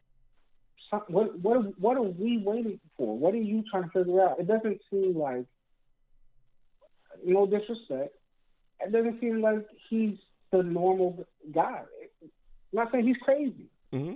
I'm just saying it's something real peace pipe about Aaron Rodgers that no one can figure out. Same thing with Green Bay's GM. You know what I'm saying? Same thing with Denver's GM. All these guys, I don't think Joe Douglas is this mystic psychic figure that knows something about Aaron Rodgers that no one else can figure out. And he was stalling these other quarterbacks in order to see in case Aaron Rodgers fell back that he could have these guys, right? I don't think he would have been stalling with all this adulation for Derek Carr and all this stuff like that if that wasn't the case. Mm-hmm. And now we're in a situation where I think he feels a little confident. I think Woody Johnson feels a little confident, and I do think Joe Douglas feels a little pressure because his owner feels like this team is ready. and he might be on the hot seat pretty quick. And he feels like Aaron Rodgers is more of that solution than Derek Carr was. Then, you know what I'm saying? Even if you don't win the championship with Aaron Rodgers, Woody Johnson would at least say, whoa, you got Aaron Rodgers. You're going to be here for another couple of years, whatever. You know what I mean? So, well, look, I hear what you're saying. That's the way I look at it. I hear what you're saying, but when I look at Aaron Rodgers, I see a guy that he's very eccentric and he does things on his own time, right? When you look at the situation, even here with the media, mainstream media, guys like Schefter and other guys as well, seem to not be in the know at all. At all. And honestly, some of them look visibly frustrated about the fact that they're not in the know. There have been guys that have publicly come out and talked about how nobody knows, and they're in mainstream media on these 4-letter networks, on these big networks, right, that are talking about, listen, we don't know what's going on. The only person that knows what's going on is Aaron Rodgers and Joe Douglas of the Jets. That's it. A lot of the leaks that we usually see from different places, they ain't happening, right? So with all of that, I think that this is just a different situation. I understand when people talk about the Packers and stuff, that's fine and dandy, but our relationship with Aaron Rodgers is unlike theirs. Aaron Rodgers was frustrated with them and their lack of ability to surround him with talent. That was that, and this is what I talk about when I speak with other Jets fans as well. There was a lot of issues there in Green Bay where they hadn't drafted offensive talent. I think wide receiver, at least in the first round for him for a while, but they took a quarterback. You don't think that upset him? How many years did he have issues with the offensive line, right, where he was getting crushed? I remember one year, I think he broke his collarbone. They had a lot of offensive issues protecting him up front, and they weren't investing properly. You can talk to the Green Bay fans about that, about how foul they believe that the Packers did it from a front office standpoint, not giving Aaron Rodgers the type of weapons that he needed to truly be successful, right? Or be even better than what he was or what he already is, you know what I mean, as far as the results. So I think that that's just a different relationship and a different stuff. What I will say is this, again, if you look at a lot of the indicators that we have here, it's looking like a deal's already done. From Trey Wingo, one of his closest guys to him, saying the deal's done. There's a lot of guys that are signing here that wouldn't sign here, I would believe, unless a deal was done, right? You got players talking about all this stuff, I feel at this point, now it's not official, and I'll keep operating in that space. It's not official. But the deal, to me, looks like it's done, and there are guys that are going to continue to file in here. OBJ would not sign up for Zach Wilson to be his quarterback, not after having Matthew Stafford and better quarterbacks. He already dealt with Baker Mayfield. Why do you want to deal with somebody that's even worse? He's not going to do that. So I want to get your thoughts on this, though, man, because we're talking about Aaron Rodgers for quite a bit. When you look at Alan Lazard, man, what do you believe that he brings to the table to help enhance this New York Jets offense? Of course, he's a bigger target. His production is a little underwhelming, and this is my issue. Like he had like a couple, I think, 40 receiving yards, 40 catch years before this prior 60 catch year. My issue is, if Aaron signs, I think he's a good signing. If Aaron doesn't sign, I don't know. What's left on the market compared to that, I think it's good. I don't think there was much things on the market that was much better. I did want Darren Waller, but he is a tight end, but I did want him. But compared to what's on the market, unless you think OBJ, Odell Beckham is a good signing, I think it was a good for what's on the market. 4 years, $44 million. The $22 million guaranteed is the part I'm happy with, because that might spell out if Aaron doesn't return next year and we have a quarterback and he's not the best for that quarterback, we can get rid of him relatively soon. So that's the best part of the whole deal to me. Only $22 million guaranteed. That's the best part of the deal. Can he help? Is he better than what's this guy's name, man? I'm forgetting names already. Guys that are already here. Are you talking about Corey Davis? What's the wide receiver? Corey Davis. Is he better than Corey Davis? To me, he's better than Corey Davis. And if you believe what I say, that we were a healthy third-string quarterback away from the playoffs, and we just got better than Corey Davis, and we might get Aaron Rodgers. I think that spells a pretty dangerous team. I think we were a dangerous team before Aaron Rodgers. Mm. With Aaron Rodgers, we're an even more dangerous team. And with a healthy Breece Hall, if Breece Hall can stay healthy, nobody really wants to see us, in my opinion, in the playoffs. If our offensive line, if we get that center situated, we got two guards. Yep, we got two guards. We got two tackles. We might draft one in the draft. If we get that center situated, if Breece Hall could be on a relative snap count throughout the season, he goes into the playoffs healthy, nobody wants to see us. Nobody wants to see Breece Hall and Aaron Rodgers. Yeah. And Garrett Wilson. Yeah. Nobody wants to see that. Yeah. The Bills are torn apart. Of course, the Chiefs are the Chiefs. There's some magic, mystical thing about them. But if we can figure the Chiefs out, nobody wants to see us. Yeah. I'm talking about NFC, AFC, and I'm not talking crap. I'm literally. Look at this team with. Sorry, I gotta say sorry before I say. Look at this team with Jamarcus Russell. Look what we did with Jamarcus Russell, bro. You know what I'm saying? So this team is dangerous. Yeah. You know what I mean? So nobody wants to see it. I'm telling you, I've been talking about this for a little while now. Joe Douglas is a beast. Mm-hmm. I hope Nathaniel Hackett is a beast. And I hope we get Aaron Rodgers. Nobody wants to see us. Yeah. This roster is too good for to say, oh, that's just the Jets. It's not just the Jets anymore. We did that. Oh, come on, man. I'm telling you. Yeah. I mean, listen, and this is what I talk about as well, is that great quarterback play will just, I'm telling you, it's going to push this offense to a new level. And you talked about that, Breece Hall, and again, we'll see what happens, when he's going to be able to come back. He's still going to, be rehabbing and stuff like that. We'll see what part of the season he comes back, or if he's going to even be back to start the season. But again, even without Breece Hall, Michael Carter, there's also some movement that could possibly happen in our running back situation. There's a lot of people talking about Jamal Williams that's out there as well. He is a guy that the New York Jets could be interested in. We'll see what happens going forward with him. Yeah. Yeah. But the New York Jets running game, I believe, is going to take a step forward regardless anyway, because now you can't just load the box. You can't just stack the box like you did against Zach Wilson and go, okay, well, we'll stuff all the running lanes and then that's it. No, because if you do that, Aaron Rodgers, or, what it looks like Aaron Rodgers, again, I know it's not official. For everybody's in my DM screaming it's not official, Joe. If it's official, Aaron Rodgers is the guy. Well, Aaron Rodgers is going to come out and just route you up. He'll audible out of that. He knows exactly how to get out of it, and then you're going to get cooked on the back end. You're going to have a 60-yard touchdown by Garrett Wilson, or Elijah Moore is going to take it to the house, or, that boy Lazard is going to go up and get it, and we're going to move the chains yet again. So this is what this type of quarterback play is going to bring, where it's going to open up running lanes now, because teams are going to have to now defend us a different way. You have to think about both of our phases, both of our threats, running game and passing game now.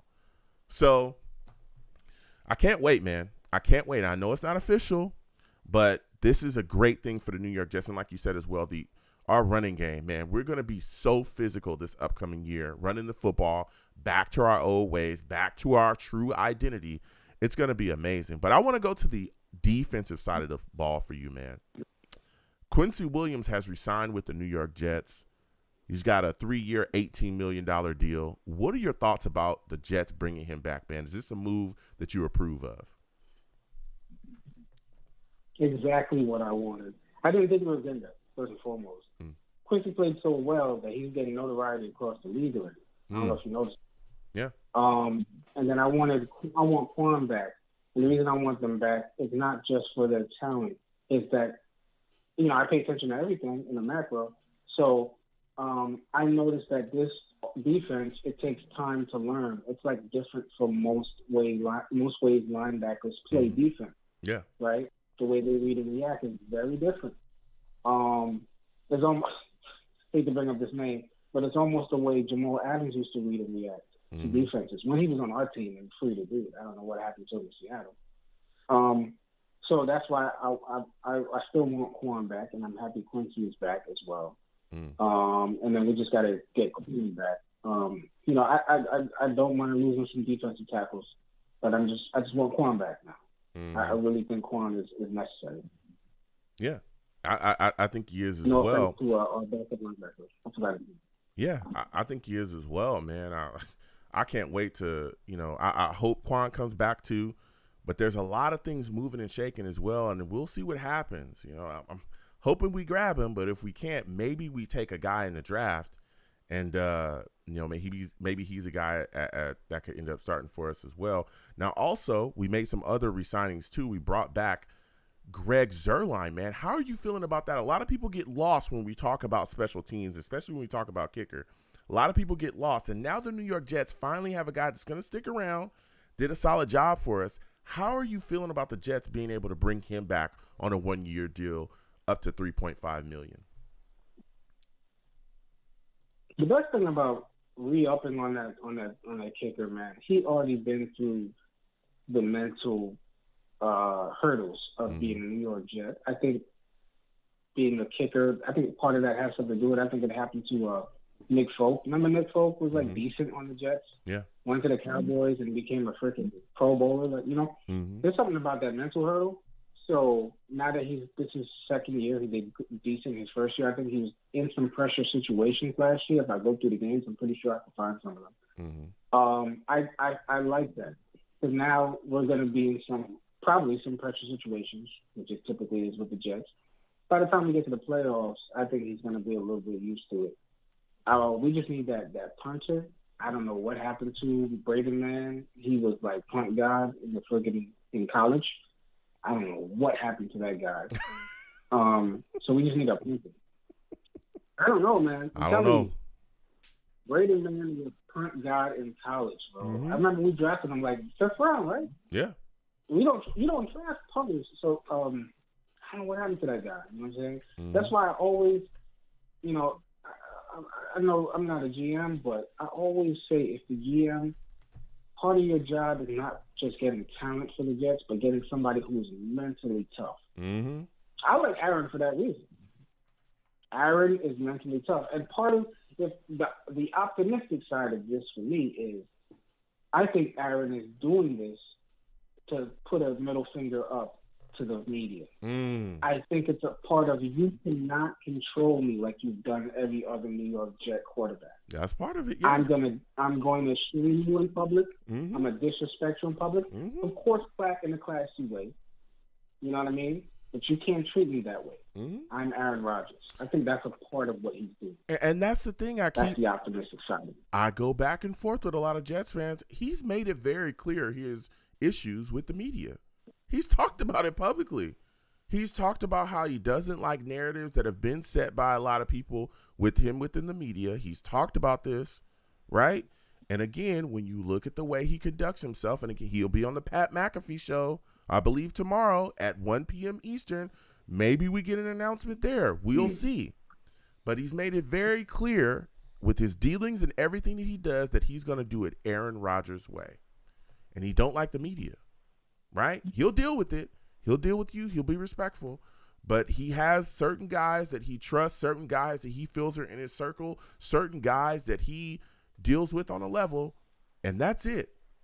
A lot of the stuff that we've seen and heard from Aaron Rodgers as far as leaks, or not even leaks, but breaks and the way that he thinks has come from him sitting down with Pat McAfee, to be completely honest. Right? A lot of the other stuff that we've heard was from people that are close within his circle. So he's going to deal with it how he's going to deal with it. And like you said, listen, Aaron Rodgers is very much, I'm going to do it my way. So we'll see what happens going forward. I hope it gets announced soon. But so when you look at this situation, man, right, we're talking about free agency, all the things that are moving and shaking. Give me what is the craziest thing that you think you've seen so far in free agency this period recently? What is the craziest deal you think you've seen a free agent sign so far? I will say that the trade for Ramsey did catch my attention. I mean, I know people say he kind of fell off. I'm just tired of the Dolphins it's like they have nonstop ammunition, bro. you get Tyreek last year, you lose a draft pick, and still end up with Jalen Ramsey, bro. Like, you have nonstop ammunition, bro. Mm-hmm. You know, if it wasn't for the quarterback being, having that issue with brain, with the concussions, they would be going far in the playoffs already. Yeah. You know what I mean? Yeah. They're non-stop ammunition. Maybe it's just nice weather, and everybody's like, let's trade our best player to them. They deserve a break. I don't know what it is. You know what I mean? And to that, and I did really, really want Darren Waller. Joe Douglas got me a little hyped because when they asked him about what he sees in the draft, he said the offensive line is sticking out and the tight ends are sticking out. Yeah. I like our tight ends, but I want a tight end that is a real receiver. Of course, he has to block because in the system you have to block. If they can find someone that's really nice for Aaron Rodgers in the middle of the field, but this offense is. Here's the thing, and I hear people talking about that, right? Our tight end position. And I feel like we do have guys that are real receivers. I think C.J. Uzomah is a real receiving threat. If you look at the last year that he was in Cincy with the Bengals, he had a great year, his final year there. And then he came here into free agency. And I think Tyler Conklin, you look at what he's been able to do. He literally is one of the guys that kind of a linchpin within the offense. He was a guy that was catching a lot of footballs this year as well. I think the biggest issue with the New York Jets offense was, and it could just be Mike LaFleur, maybe the way that Mike LaFleur called the game, and we talked about this as the year continued to go on, was that he wasn't utilizing our tight ends correctly, right? We talked about in the red zone how our tight ends should get more targets. They're big body guys. They should be going up and getting the football, and they weren't.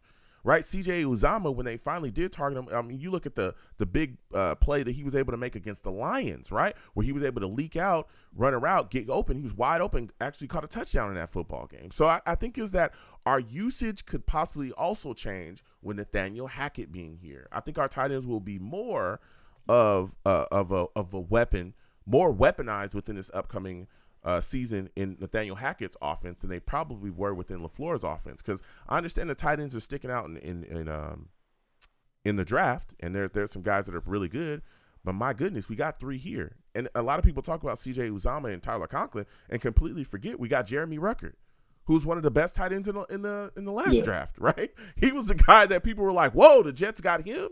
There was him. It was likely. It was the other guys as well in that draft. So this could be Rucker's year too. We got three tight ends. You got to figure out how to utilize one of those guys, because if you don't, then what exactly are you doing? You know what I'm saying? So, but I hear you. We'll see what happens going forward with that. But I think the New York Jets probably are going to target offensive line, probably that tackle, maybe guard position as well going forward. Go ahead. No, I was thinking that too. Of course, depending on what we give up for Aaron Rodgers, first, second round, we can get some offensive linemen. I'm looking for that Darren Waller. I'm looking for that athlete at tight end. Because, what are we basing this off? San Francisco. Yep. You know what I mean? Yep. And, San Francisco was highly based off the, that tight end. I'm just forgetting names. But it was highly based off, the tight end being that athlete that takes advantage of playing the run too heavy and setting up. You know what I'm saying? So I think it's our offense and defense is weird. Our offense and defense is weird, where it's based off. Our defense is almost based off the linebackers, and our offense is almost based off the running back and tight end. It's weird. You know what I mean? That's why I think those positions are very valuable in these offenses and defenses.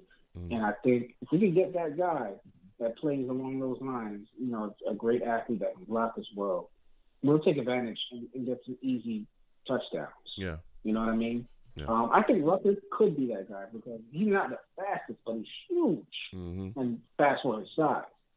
Almost like a Gronkowski, a little bit. Not a great athlete like Gronkowski, but big. So if we don't draft, but we give Ruckert some more chances, excellent. But I would love a Darren Waller type guy. No, listen, I listen. Waller is off the charts good, but I mean, we already got these 3 guys, man, and I think that C.J. Uzomah could be that good. I really do. He's a great tight end. I just think there's a lack of opportunities. I really believe that. And you go back in last season, you'll see it from the numbers. It's a lack of opportunities. Now, before I let you go, Dwayne, because you've been bringing the heat, Mike White is now a Miami Dolphin. How are you feeling about that, man? It's so weird. The AFC East is so weird, man. I don't get, like, for the last, 20 years, the Patriots have been the top of this league, the top of this conference, this division, and the Jets have showed that we try to get their players. Yep. You know what I'm saying? Everything. We did everything based off the Patriots, Bill Belichick, Brady. That's for some reason. The Bills and Dolphins do everything based off of us. I don't get it, bro. Like, what are y'all doing? You're signing Mike White. Like, not that Mike White isn't a good backup, but it's like, yo, what you know about the Jets, how they play? Like, tell me something about how they play, their defense. It's like they're trying to get secrets off of Mike White now. You know what I mean? And they did it last year with the Bills did it last year. I forgot who they got. They got a wide receiver. And I was hoping to do that this year. We're getting one of their safeties for the Bills as well too. But it's like their fans talk trash to us. Dolphins be coming into the chat room talking trash. Like, who are we to even be worried about? Are you coming in the chat room talking trash to the Jets? Man, like, we do not go to Dolphins chat rooms like we out of revenge maybe, but like. We really don't care about them. We're talking about the Patriots. Yeah. We always dislike the Patriots. Mm-hmm. For some reason, these guys are like, we got to stop the Jets because once they get on, it's 20 championships, I guess. I don't get it. You know what I mean? I did not expect Mike White to go to the Dolphins. Yeah. Like, wow. But okay, he's a good quarterback. Yeah. No, listen, I hear you. So before I let you go, give me a guy that's still out there that you want to see the New York Jets target in free agency. I keep hearing C.J. Gardner-Johnson, that he's versatile. They play free safety. If they just got him and Aaron Rodgers and closed the book, I'd be fine with it. We just go to the draft. I'd be fine with that. If they spend their last digit money on it, I don't need nobody else really that big. If we get a good safety, we don't got to go to the draft. We could, if we lose that pick that might have been to the safety, it's a good pickup. And Joe Douglas is familiar with the Eagles. He's probably still watching them, so I think that's the perfect pickup for us. That's what I keep hearing. Yeah. Hopefully that will be the pickup. Yeah, hopefully it will, man. We'll see what happens going forward. Listen, Dwayne, I want to thank you for calling in. You brought the fire today. You have yourself a good night, my friend. All right, man. Great show, Joe. Thank you so much. Salutes. You have a good one. Listen, Dwayne bringing some heat, man. We got some heat callers. It's been a fire show. I'm going to go to the Savages because everybody's going back and forth, man, and I want to get into the scrum. I gotta get in there and throw some punches as well. A lot of people talking about the New York Jets tight end situation and talking about how Mercedes Lewis is one of the guys that's on the wish list from Aaron Rodgers, according to reports, for the New York Jets. Salutes again to everybody that's in there. Jay Johnson, my guy, talking. Look, I know Mercedes Lewis is on that list. We'll see if the New York Jets add him again. We got a lot of tight ends already. But Mercedes Lewis, a lot of Jets fans were like, what are we doing with Mercedes Lewis? Mercedes Lewis is a solid tight end in this league. And a lot of the things that he does from the tight end position isn't talked about enough. It doesn't show up on the stat sheet. Mercedes Lewis, with his run blocking, the way he gets down as a tight end, the way he can run routes as well, he can get open. Mercedes Lewis is solid, okay? Now, I'm not going to sit up here and say like he's Travis Kelce, but he can come in and do a solid job if the Jets decide to sign him, which, again, we'll see. We're really locked up at that tight end position. I don't know if we're going to carry 4 tight ends. And, again, with Ruckert being here and Uzomah and, Conklin, who's really contributed this year as well, I don't know, okay? Maybe we don't get all of those guys on the wish list, right? But we get a couple of those guys. Like, again, Lazard. Lazard is one of those guys. Okay, salutes to Tim Collectibles. Good to see you in here. He says, Randall Cobb, Lazard, and Lewis, no thanks. So Lazard's already here, baby. Okay, 4 years, all right, $44 million. He's already here, all right. So we'll see, all right.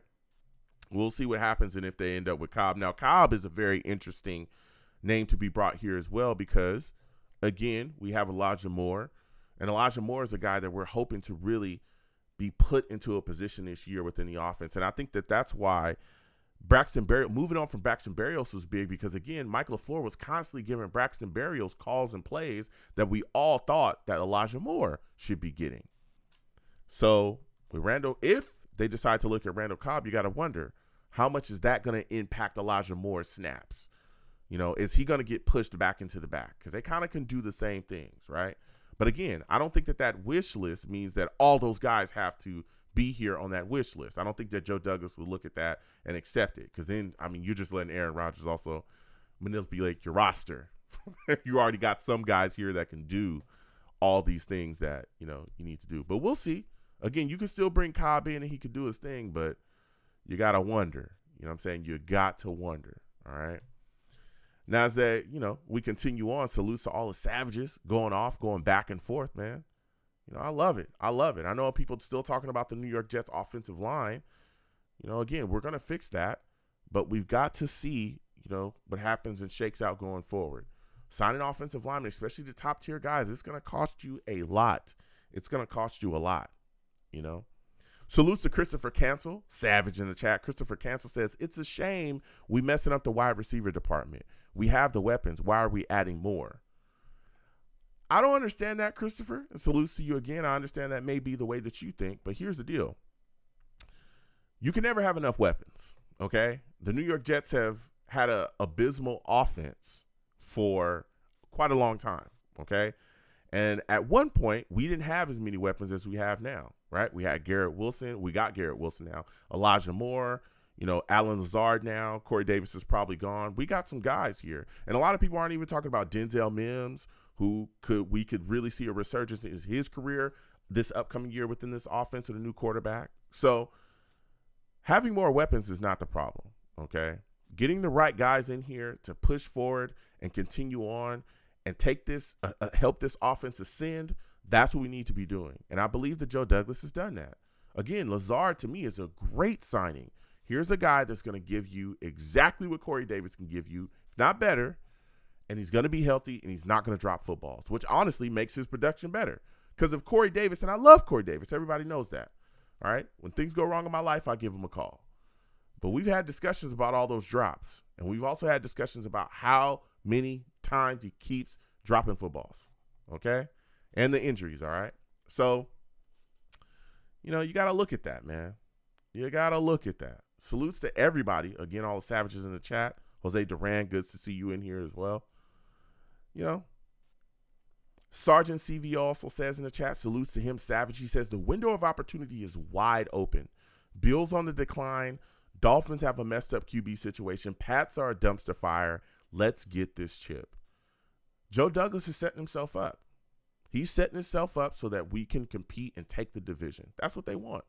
If you want to go anywhere in this league, you have to be able to dominate your division. You have to be able to do that, right? And even before the Bills, and the Bills have lost some players, they'll be all right. Listen, the Bills are still a good football team. They're still a great football team, right? But we were on par and competing with them before this, you know, all this stuff started happening in the offseason with them. We were ready to go. We were competing with them. Beat them earlier in the year. We lost the second one. So, and we were right there. So, you know, it's our time. Of course, we got to compete. We got to beat these Patriots. The Dolphins are in a situation. They'll figure out their quarterback, you know, situation. We'll see. But again, they got a really good defense. They just added Ramsey to that defense as well. But we're on our way. And Joe Douglas is putting things together. He's putting things together, and we're seeing it. Jay Johnson, savage in the chat, says, you putting all your chips in the Breece Hall basket, or are you finding an alternative to start the season? It's a very interesting question, Jay, and it's a good question. Here's the deal. Breece Hall, again, we don't know where he's going to be as far as his rehab or how long he's going to be. There's already talk that, and there has been talk, that he probably is going to miss some games going into the season. I think the New York Jets are going to explore the running back position in free agency, and we will see. Salutes to callers. We'll get to you in a second. 732 other callers as well. Be patient. We'll get to you in 1 second. I think the New York Jets are going to explore the running back position in free agency. I do. And I think they're going to see how things shake out. There's a lot of talk again about Jamal Williams, this guy possibly being a target for the New York Jets. Again, he has familiarity with, that Green Bay stuff, what they do over there, right? Rodgers, all those guys. So he could be a guy the Jets target. But to be completely honest, right, we got Bam Knight, who looked good this past season. We got Michael Carter as well, who looked good. If Breece Hall isn't back, we could roll with those guys, maybe add a veteran back, right, and see what happens. I would have no problem with the Jets continuing forward with those two backs until Breece Hall is back and in the fold, because I think those guys can be solid as we continue to go forward. Once we figure out this offensive line situation, because, again, we'll see what happens with Mekhi Becton, whether he's going to play left or right tackle. There's a lot to talk about when we talk about Dwayne Brown as well. It seems like he, in some fashion, is going to be part of the New York Jets plan, at least for this upcoming season. Sulla called him a rock star. Everybody's talking about it. Maybe he's a backup or is around. Who knows? Maybe he's a starter. Maybe they start Dwayne at left tackle and continue to start Mekhi at right tackle. I don't know, right? But we'll see how that shakes out with the line.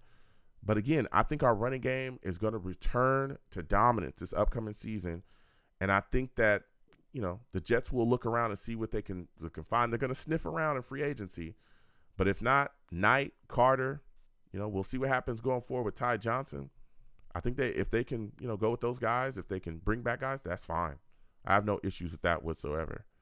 And again, there's also the draft too. Maybe the Jets take a running back late in the draft, again, depending on the capital that we have left in the draft. So, salute to all the Savages. We'll keep coming to you. All right? We'll keep coming to you. Salutes to everybody. All right? I got to get back to these lines. 515-602-9639. 515-602-9639 is the number. Call in. We're taking all callers. All right? Salutes to the Savages. We'll come back to you in a second. I'm going to go to Tim, man. Tim, I'm coming directly to you. All right? I'm coming directly to you. For those of you that do not know, this man, Tim, he's a savage. Savage.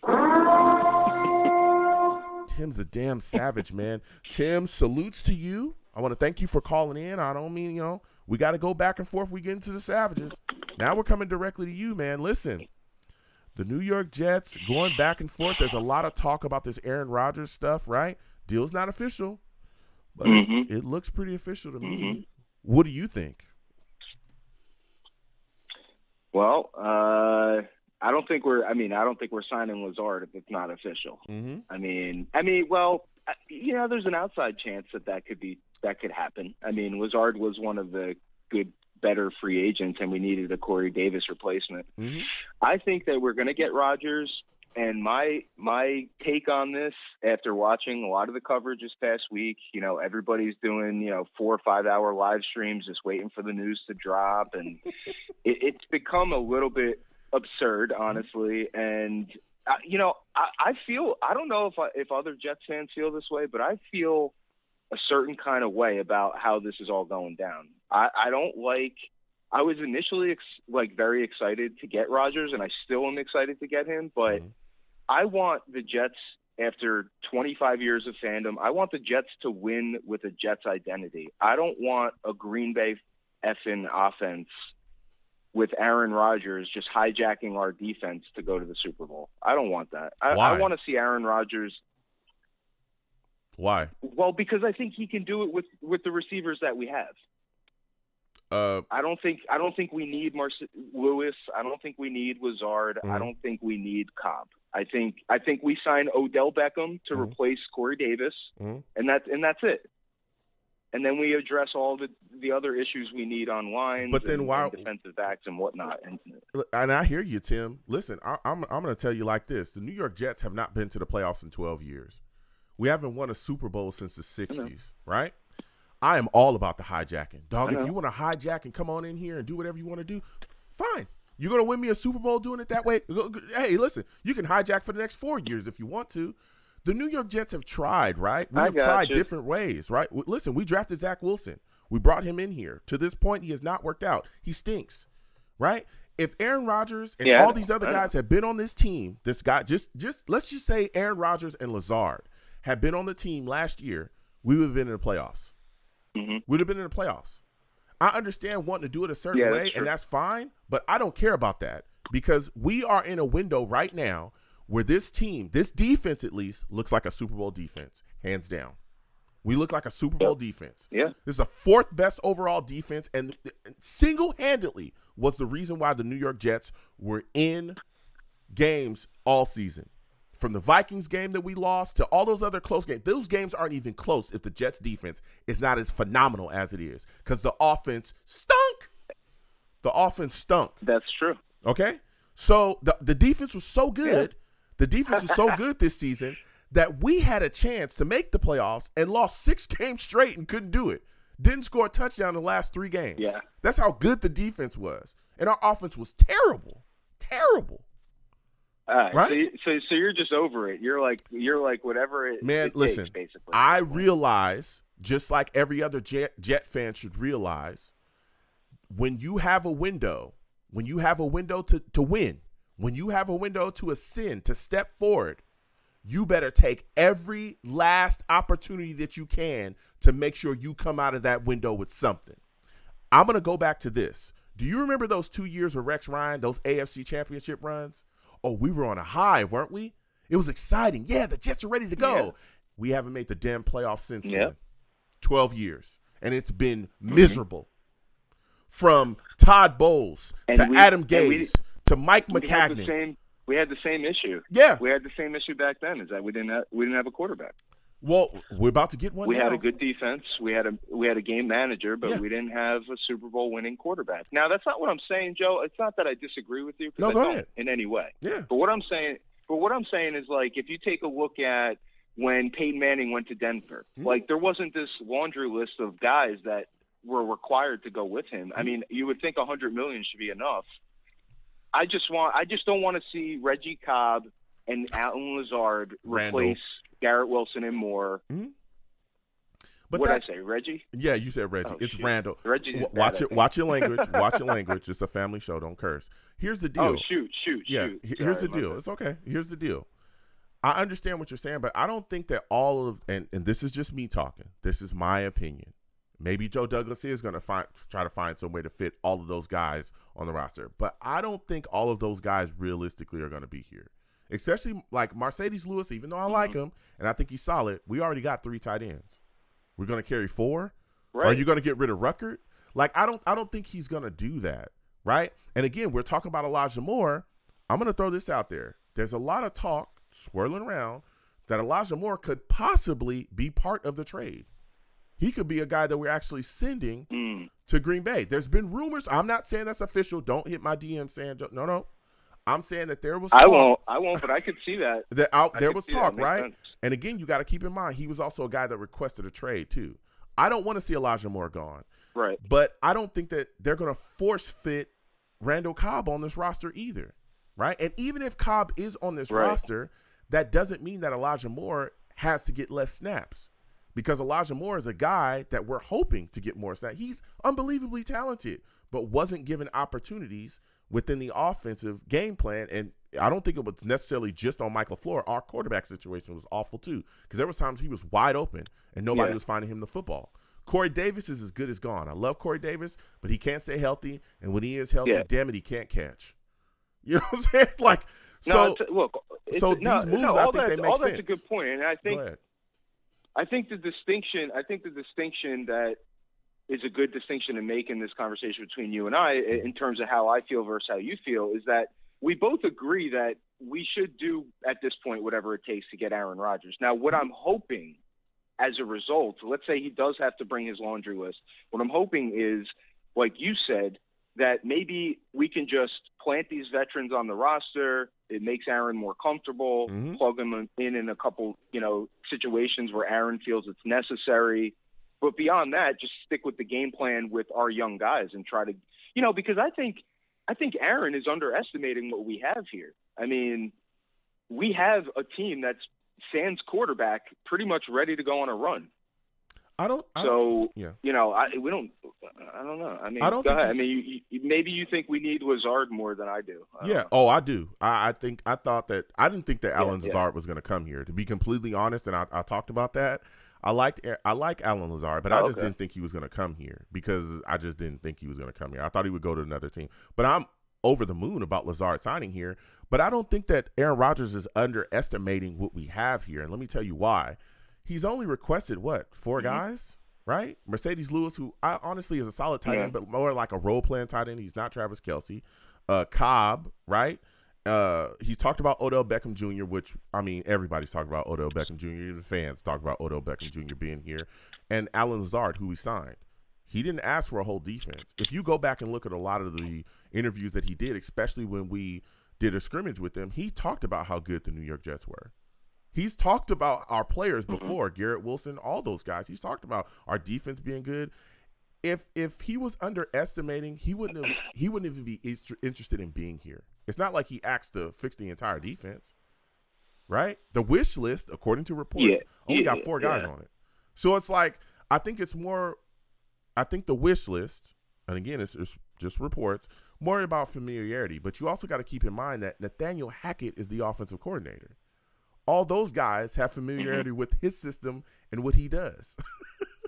So it's like that's true too. He's not asking for something outside of OBJ. They could help the older, if they bring in, if you think about it this way, Joe, if they bring in, if you think about it this way, which I wasn't thinking about it before from this perspective, that's a good point, is that they know the system. So let's say you bring in Mercedes Lewis, then you got a veteran to teach all the other tight ends the game plan. Yeah. Same thing with Lazard. Cobb and Lazard can teach the younger guys. And they can also teach them the little idiosyncrasies about Aaron Rodgers, because Aaron Rodgers is like a mastermind on the line. He's always trying to fool people into offsides. He's always trying to draw penalties out of people. And so his teammates, they all know his little ticks and all that. So maybe they could teach our team that a little bit too. And hence I mean, look, man, I'm hoping for the best. Yeah, and hence to why, I'm hoping we hear by tomorrow morning he's signed. Yeah, and hence again to why Jamal Williams, is another guy that people are talking about coming here. There's a reason. Linked to Green Bay. Linked to Aaron Rodgers. Right? So, like you said as well, and I hope, again, he'll be on the Pat McAfee show. 1 p.m. Eastern, I believe, and we'll see, because Aaron Rodgers is doing the things his way, and this is what I want to get to you with about as well. You've listened to the show tonight. There have been fans that have come on and talked about the way that Aaron Rodgers deals with the media and how he doesn't like it. Right? He doesn't like the media. What are your thoughts on the way that he deals with the media, and do you think the way that he deals with the media will be accepted here? Because there's a lot of Jets fans that are like, listen, it's not going to work here. He's not going to be able to get things done. How do you feel about that? Don't you feel like if he's winning, none of that matters? I think that he'll be fine. I think his intellect far exceeds anything that he's going to face in terms of the media in New York. I don't think he's worried about it. I'm not worried about him with it. The whole approach that people are drawing this opinion on, which is from this whole last few weeks where we've kind of been waiting on his darkness retreat and his decision, and people always joking about the ayahuasca. Look, you have to understand, this is a 40-year-old man who's going through he's about to enter the next chapter of his life. For his entire life, he has done nothing but football and be a jock. And for the last couple of years, he's trying to explore who he is as a person. I think as I'm a 40-year-old, I've gone through it. Everyone I know have gone through it. It's something that you have to think about when you're transitioning. And so him being that way does not bother me in the least. At the end of the day, Aaron Rodgers is the kind of guy that you could feel however you want to feel about him in the media, but he's not the guy who's going to get up to the podium and say, I didn't let my team down today if he doesn't score any points. He's the kind of guy that will go up there and say, this was 100% my fault. I play like shit. Shoot. Come on, shoot. Tim. So go ahead. Shoot. So I think, honestly, I think he's a level above. I don't think it's going to affect him whatsoever. As a matter of fact, I think this whole last few weeks has just been a giant troll by him to a guy who's in a position to do that because he knows he's like, when is the next guy going to be in a position to sign a $100 million contract who's in the position that I'm in where none of the NFL insiders truly know what I'm going to do? Of course he's going to maximize that exposure, which he's done. And that's going to translate into dollars. He's going to get paid more as a result of him waiting around. Yeah. So he's a smart businessman. I don't think he'll have any problem with the media in New York. I think this was all just a very intelligent way to approach him getting his retirement deal. Yeah. I mean, we'll see. That's kind of how I see it. Yeah, I'm not too concerned about the media. Listen, to your question. When he comes here, if again, it's not official, but when it happens, man, if he get those W's on the field, he'll be loved forever. All right, he'll be loved forever. Oh, yeah. If he can get it done. So before I let you go, Tim, give me your thoughts about the New York Jets re-signing Quincy Williams. How do you feel about that? I love it. I feel like he played well enough to be on the team, and I think he makes his brother play better, and I think his brother makes him play better. And I think them being together is a great thing. I like them together. Now, maybe he's not the best guy possible. I don't really know because I haven't done a huge analysis on him, but from what I've seen, I mean, he's a solid player. I like him. Okay. Yeah. He's got that dog in him. Yeah. So listen, Tim, I want to thank you for calling in. You have yourself a good night, my friend. You too, man. Always a pleasure. All right. Absolutely. Have a good one. We're going to keep getting to these lines again. 515-602-9639. 515-602-9639 is the number. Call in. New callers, please be patient. We'll get to everybody. Also, keep in mind, there's no cursing on my show, okay? It's a family show, all right? Don't get crazy, all right? We got young people that listen to me. It's a family show. I've hung up on people in the past. I don't want to do it, especially we're so excited right now, but I will. Be careful with your language, okay? Please. No cursing on my show. It's a family show. All right, because I'll get you out of here. I'm telling you fast. I'll get you out of here fast. Faster than we got Mike McCagnon out of here. That was fast. I'm talking fast. That was fast, man. We got him out of here fast. Not fast enough. I can't believe that the Johnsons gave him a free agency and the draft before they got rid of him. Can you imagine how much further along the New York Jets could be if they allowed Joe Douglas to have that free agency and draft? We are in such different times. We're going to get back to these lines again. 515-602-9639. 515-602-9639 is the number. Call in. Salutes to Dino in the chat. Savage. Dino says, should we sign Jamal Williams? It's an interesting take. I've talked about it. He's a guy that I think the New York Jets should be interested in. Depends on how much he's asking for. You also got to look at the situation with Breece Hall as well. Coming back from that injury, we'll figure out what's happening going forward with him, but he's a guy that should absolutely be on the Jets' radar. So we're going back to these lines again. 515-602-9639. 515-602-9639 is the number. Call in. Please give the stream a thumbs up. Subscribe to my channel as well if you have not already. You know what I'm saying? You want to give to the stream, and the Cash App is there at the bottom of the screen. Super Chat is up at the top. Anything you give to the platform is greatly appreciated. Next, we're going to my guy BK, man. We're coming directly to BK. I need to talk to BK. For those of you that do not know, that boy BK, he's a savage. Savage. Listen, BK, salutes to you, my friend.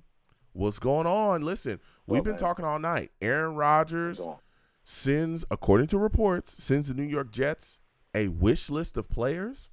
What are your thoughts on this Aaron Rodgers situation? What are your thoughts on this wish list, man? Yeah, I mean, he's not going to get all those players. I mean, I don't think it would make a whole lot of sense personally because we do have a lot of good players here who are already in position. But with the receiver that we got from Green Bay, he's solid, man. So I'm definitely thumbs up on that one. But we'll see. Mercedes, the tight end, I do like the tight end, but we already got a roster of 3 tight ends already. So at this point, you got the receiver. Let's go, man. That's it. Yeah. And that's what I said. I don't know if we're gonna fit all those guys in this roster. Randall Cobb would be another interesting pickup. I mean, we did just get rid of. Braxton Berrios. But we'll see what happens going forward. But again, I think we got Elijah Moore, we got Garrett Wilson, we got Alan Lazard, Denzel Mims as well. Right. We'll see what happens going forward. But I'm telling you, things are looking good. But this Aaron Rodgers trade has not been made official yet, man. There's been a lot of people talking about it. Trey Wingo has come out and said it's done. What are your thoughts about how that's playing out? Are you frustrated with it as a Jets fan? Are you upset that it hasn't been made official yet? How are you feeling? To be honest with you, I wasn't following as much, man. I had a situation with my family. Oh, I hope everything's all right. I wasn't following as much.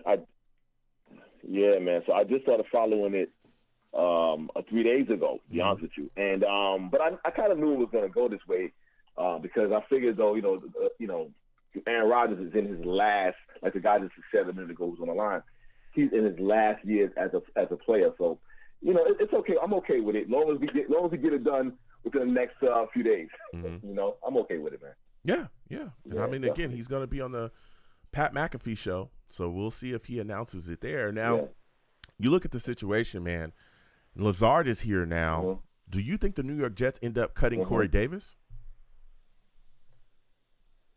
Yes, I think they should. I mean, the thing about it is that you only got a solid slot receiver in Elijah Moore, and he's short-handed. We all know that Corey Davis is not short-handed. Lazard, I mean, he's a big receiver, too. He's like 6'5". He's a big guy. So with that being said, you get a chance to play, your passing game opens up even more with him in the lineup, along with Garrett Wilson and Elijah Moore. So, yeah, I definitely would Corey Davis, if they can, let him go.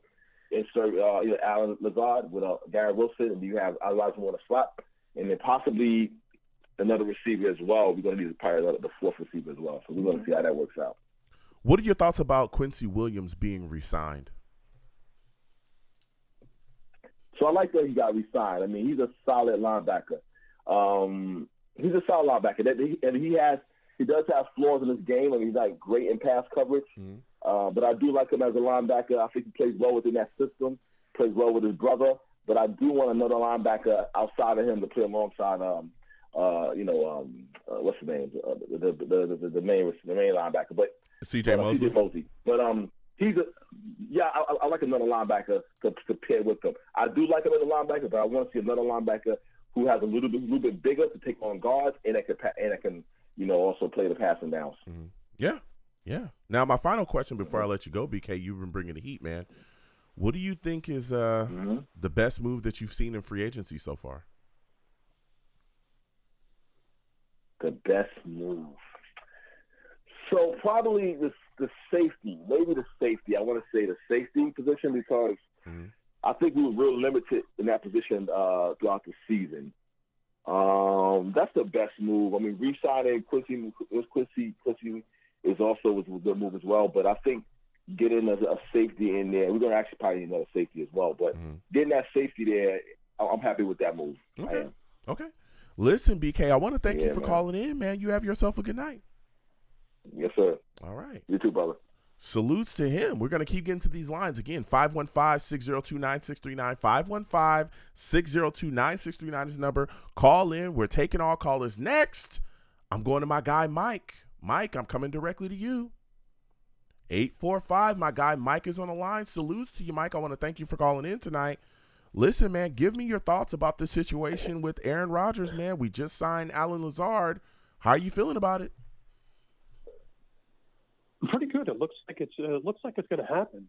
Of course, being a Jet fan, you're always looking for the other shoe to drop. But I got to think, especially with the signing of the wide receiver today, that they're forging forward, and good things are coming. And I'll tell you, if the defense could hold serve, in terms of last year's performance, which I think they'll get better because I think there were a lot of 3-and-outs that were tired. We beef up the offensive line, when that goes without saying, but then we do a little bit better on special teams. I mean, it's all going to come down to can Saleh coach, clock management under duress at difficult times, really, because I think the rest of the package is all there. Yeah. Yeah. So I'm excited, obviously. Yeah, I'm extremely excited as well. But I want to get your thoughts. Come for the Jets. Yeah, go ahead.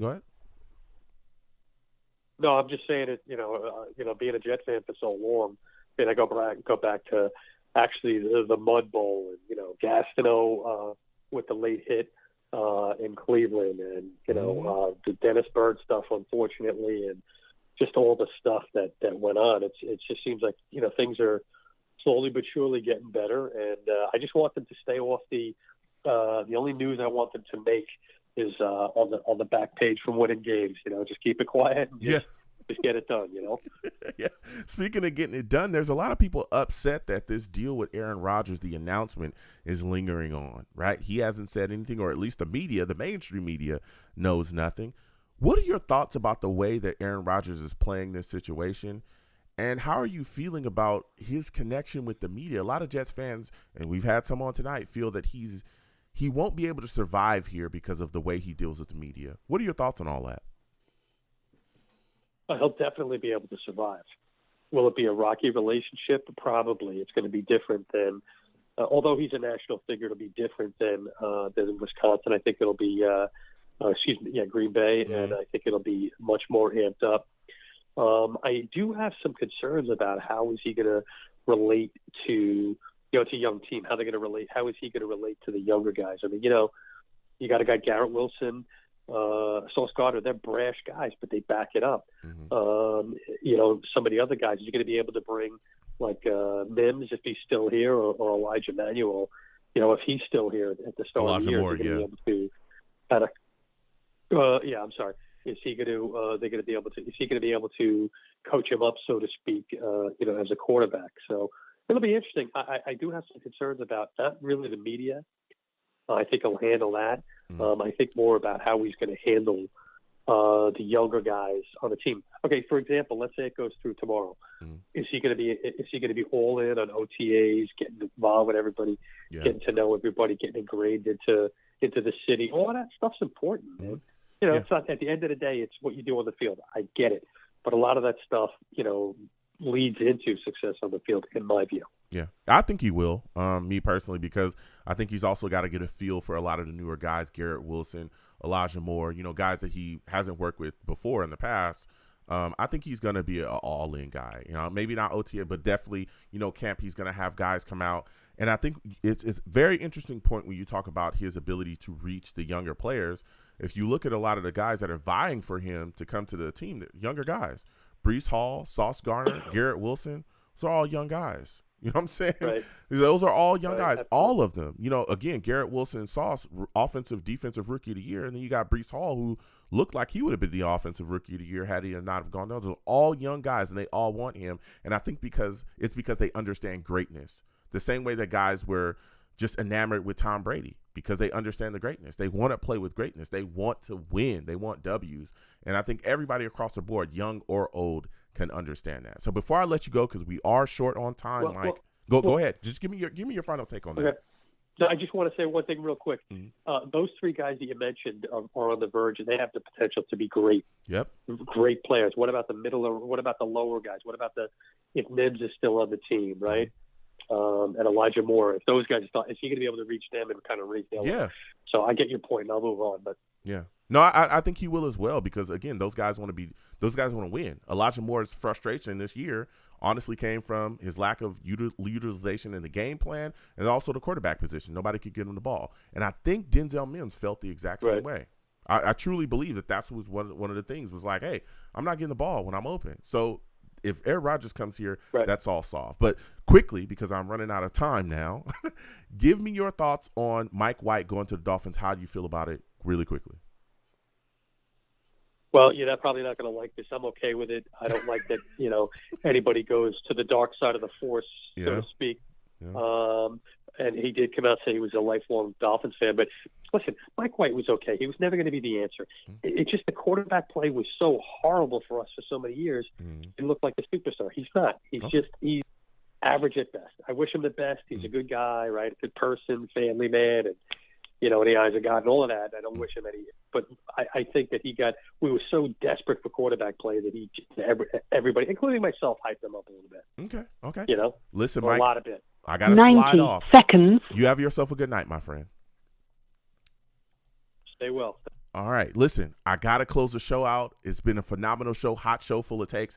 I'm the man of the people. I'm here for the people. Let me shamelessly promote my Facebook page. Everyone go on Facebook, search The Long Beach Joe Show. Like that page. My content's up there. Go ahead and give it a listen. Message me. I'll message you right back. I love going back and forth with you folks about this football team.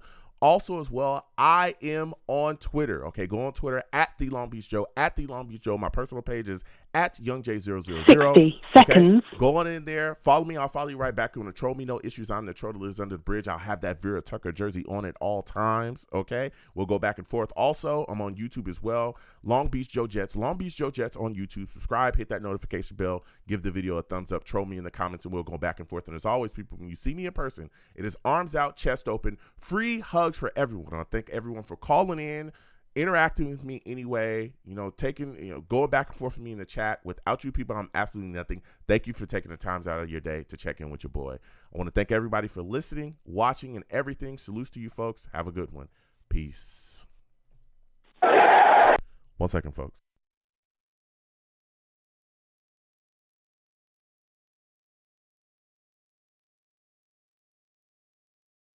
Pow. Okay, I should be back. Thank you. Listen, this is a hot show. Look, for those of you that are new, okay, I know I have new people. Salutes. ! Links in the chat. Brings up my link tree. That link tree has the links to all of my content and social media platform. Reaction videos will be up this weekend by Sunday, at least, okay? So later this week, we'll have reaction videos up. That content's is coming. It's going to keep on flowing as well. Got other content coming too. I told y'all, working. My schedule's crazy, okay? So check out all of that stuff. My social media is in that link tree as well. Link to all of that stuff. Follow me across all my social medias. I'm working on other stuff. Oh, people on my IG as well. There's some stuff going on my IG. We'll figure it out, okay? But I'll see y'all, all right? I'll get to y'all. It's tripping. I want to let y'all know that it's tripping, okay? But we'll get to all of that, so please follow me across all of my social media platforms. I have a lot of fun going back and forth with people and talking that talk, okay? Also, for those of you that are new, this show, my schedule is kind of crazy, so when you follow me across my social media platforms, I always announce when I do a show, all right? So that's how we, put it out there. Sometimes Tuesday, sometimes Friday. It's always around 7 p.m. Eastern. Now, keep in mind, all right, this number right here is the number for the show. Okay, it won't change for the foreseeable future. As far as I'm concerned, it's never going to change. Okay, what people do to get on the show earlier is they call in. The show starts at about 7 p.m. Eastern. The people call in about 6:50, 6:55, and they wait on the line until the show starts. I usually do my little spiel about 10 minutes, 5 to 10 minutes about my takes, about whatever, and then I go directly to the people. I go directly to the lines, right? So keep in mind that that's what people do. Val loves this part of the show because I tell what he be doing. That's what he be doing. People call in early. They wait on the line, and I get to everybody. Keep in mind, my hold times are not long. I get to everybody. I respect everybody's time. But if you want to get on the show a bit earlier, that's how we do it, okay? We run a 2-hour show here, start at 7 p.m. Eastern, end at 9 p.m. Eastern, and I have a lot of fun. So that's how it works. Have a blast here. Also, keep in mind when you call in, I can see you. I have a queue system, so I can physically see you. If you call in and hang up, call in and hang up, call in and hang up, you're going to be at the bottom of the queue, okay? Just hold on. I'll get to you in a second, and, we'll talk that talk. Keep in mind, I usually give people about 5 to 8 minutes to get their takes out, get their thoughts out, get their spiels out, especially when the lines are hot and people are constantly cycling through. So, call in, wait your time, and believe me, I will get to you, okay? Also, this is a family show. No cursing, okay? Y'all are extremely intelligent. I know I don't have to tell a bulk of y'all that, but this is a family show. Please, no cursing on my show. I'll give you 1, maybe 2, okay? But after that, I'll get you up out of here. I've hung up on people in the past, especially if it's wild. I'll get you up out of here, okay? I do not allow that, all right? No cursing on my show. I'm not allowing it. Okay, I understand things get frustrated. We get passionate. We're talking, and it slips out sometimes, especially when you're frustrated with the team. I've seen it. Okay, I've almost been there myself. All right, but we have to rein that in. No cursing on my show. I cannot allow that. It's a family show. All right. We also do live watch-alongs as well on this channel. during the season when my schedule allows. We'll watch a game together, and then after the game, we'll do a live radio show directly after talking about what we saw during the game. So that's something that we do as well. Also, again, I have a queue system, so I go down a queue. All right. I don't care if you've been a Jets fan for 3 seconds or 30 years. I'm not going to just roll over somebody because somebody that's been a Jet fan for a long time, calls in and just thinks that they can get on. I've had discussions with people that go, Joe, I've been a Jets fan for 40 years. I better get on the line before this new guy. And I tell them all the time, that's not going to happen. You're going to wait your time the same way everybody else waits their time, right? Again, my hold times are not long. They're really not long, okay? Believe me, and I can see you. I respect everybody's time. I go down the queue system.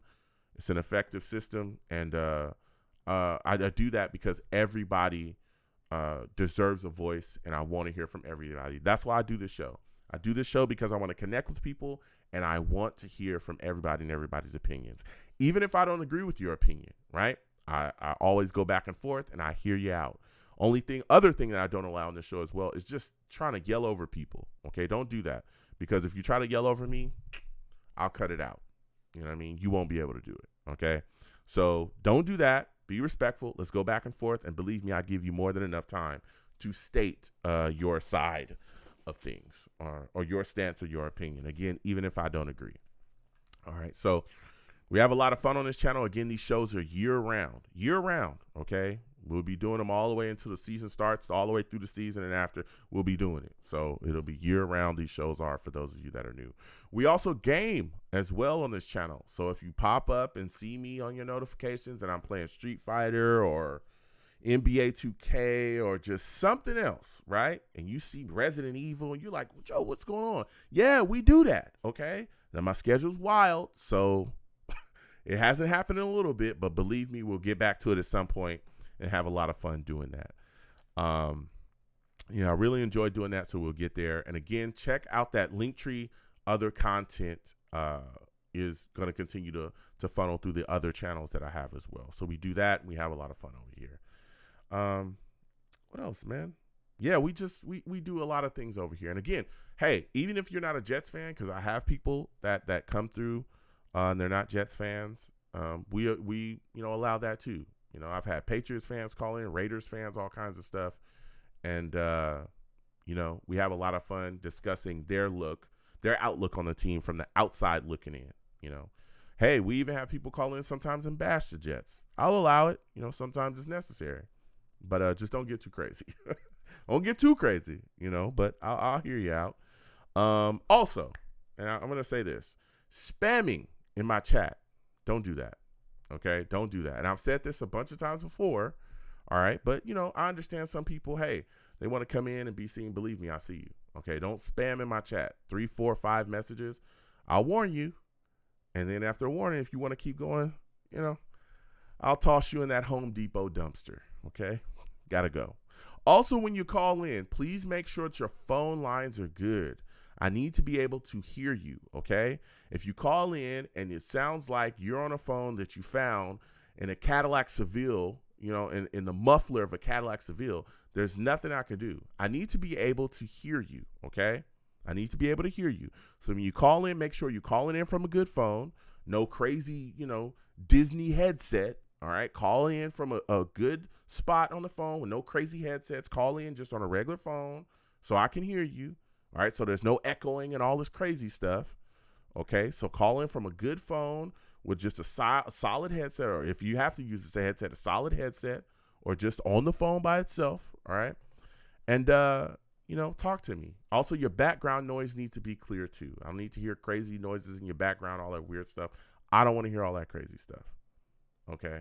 So, yeah, we have a lot of fun, and we're going to continue this. Again, year-round, we have... we sit down and we talk that talk. Salutes to H Jets. Good to see you in here. He says, what's up? Thumbs up. Salutes to you. Yeah. And again, please give the video a thumbs up. Please give the stream a thumbs up. Share it with your friends and family on your social media, and subscribe if you have not already. Hit that notification bell. Yeah. So we do that. We game. We have a blast on here, man. We really, really do. So I got to get on out of here because my schedule's wild and I got to go. okay? Listen, it's phenomenal to speak with everybody. Look, the world is getting crazy. Be safe, folks. Be safe. The world's getting wild. I don't know what to say about it. It's just getting wild. There's a lot of crazy things going on. Sit down with your friends and your family, okay?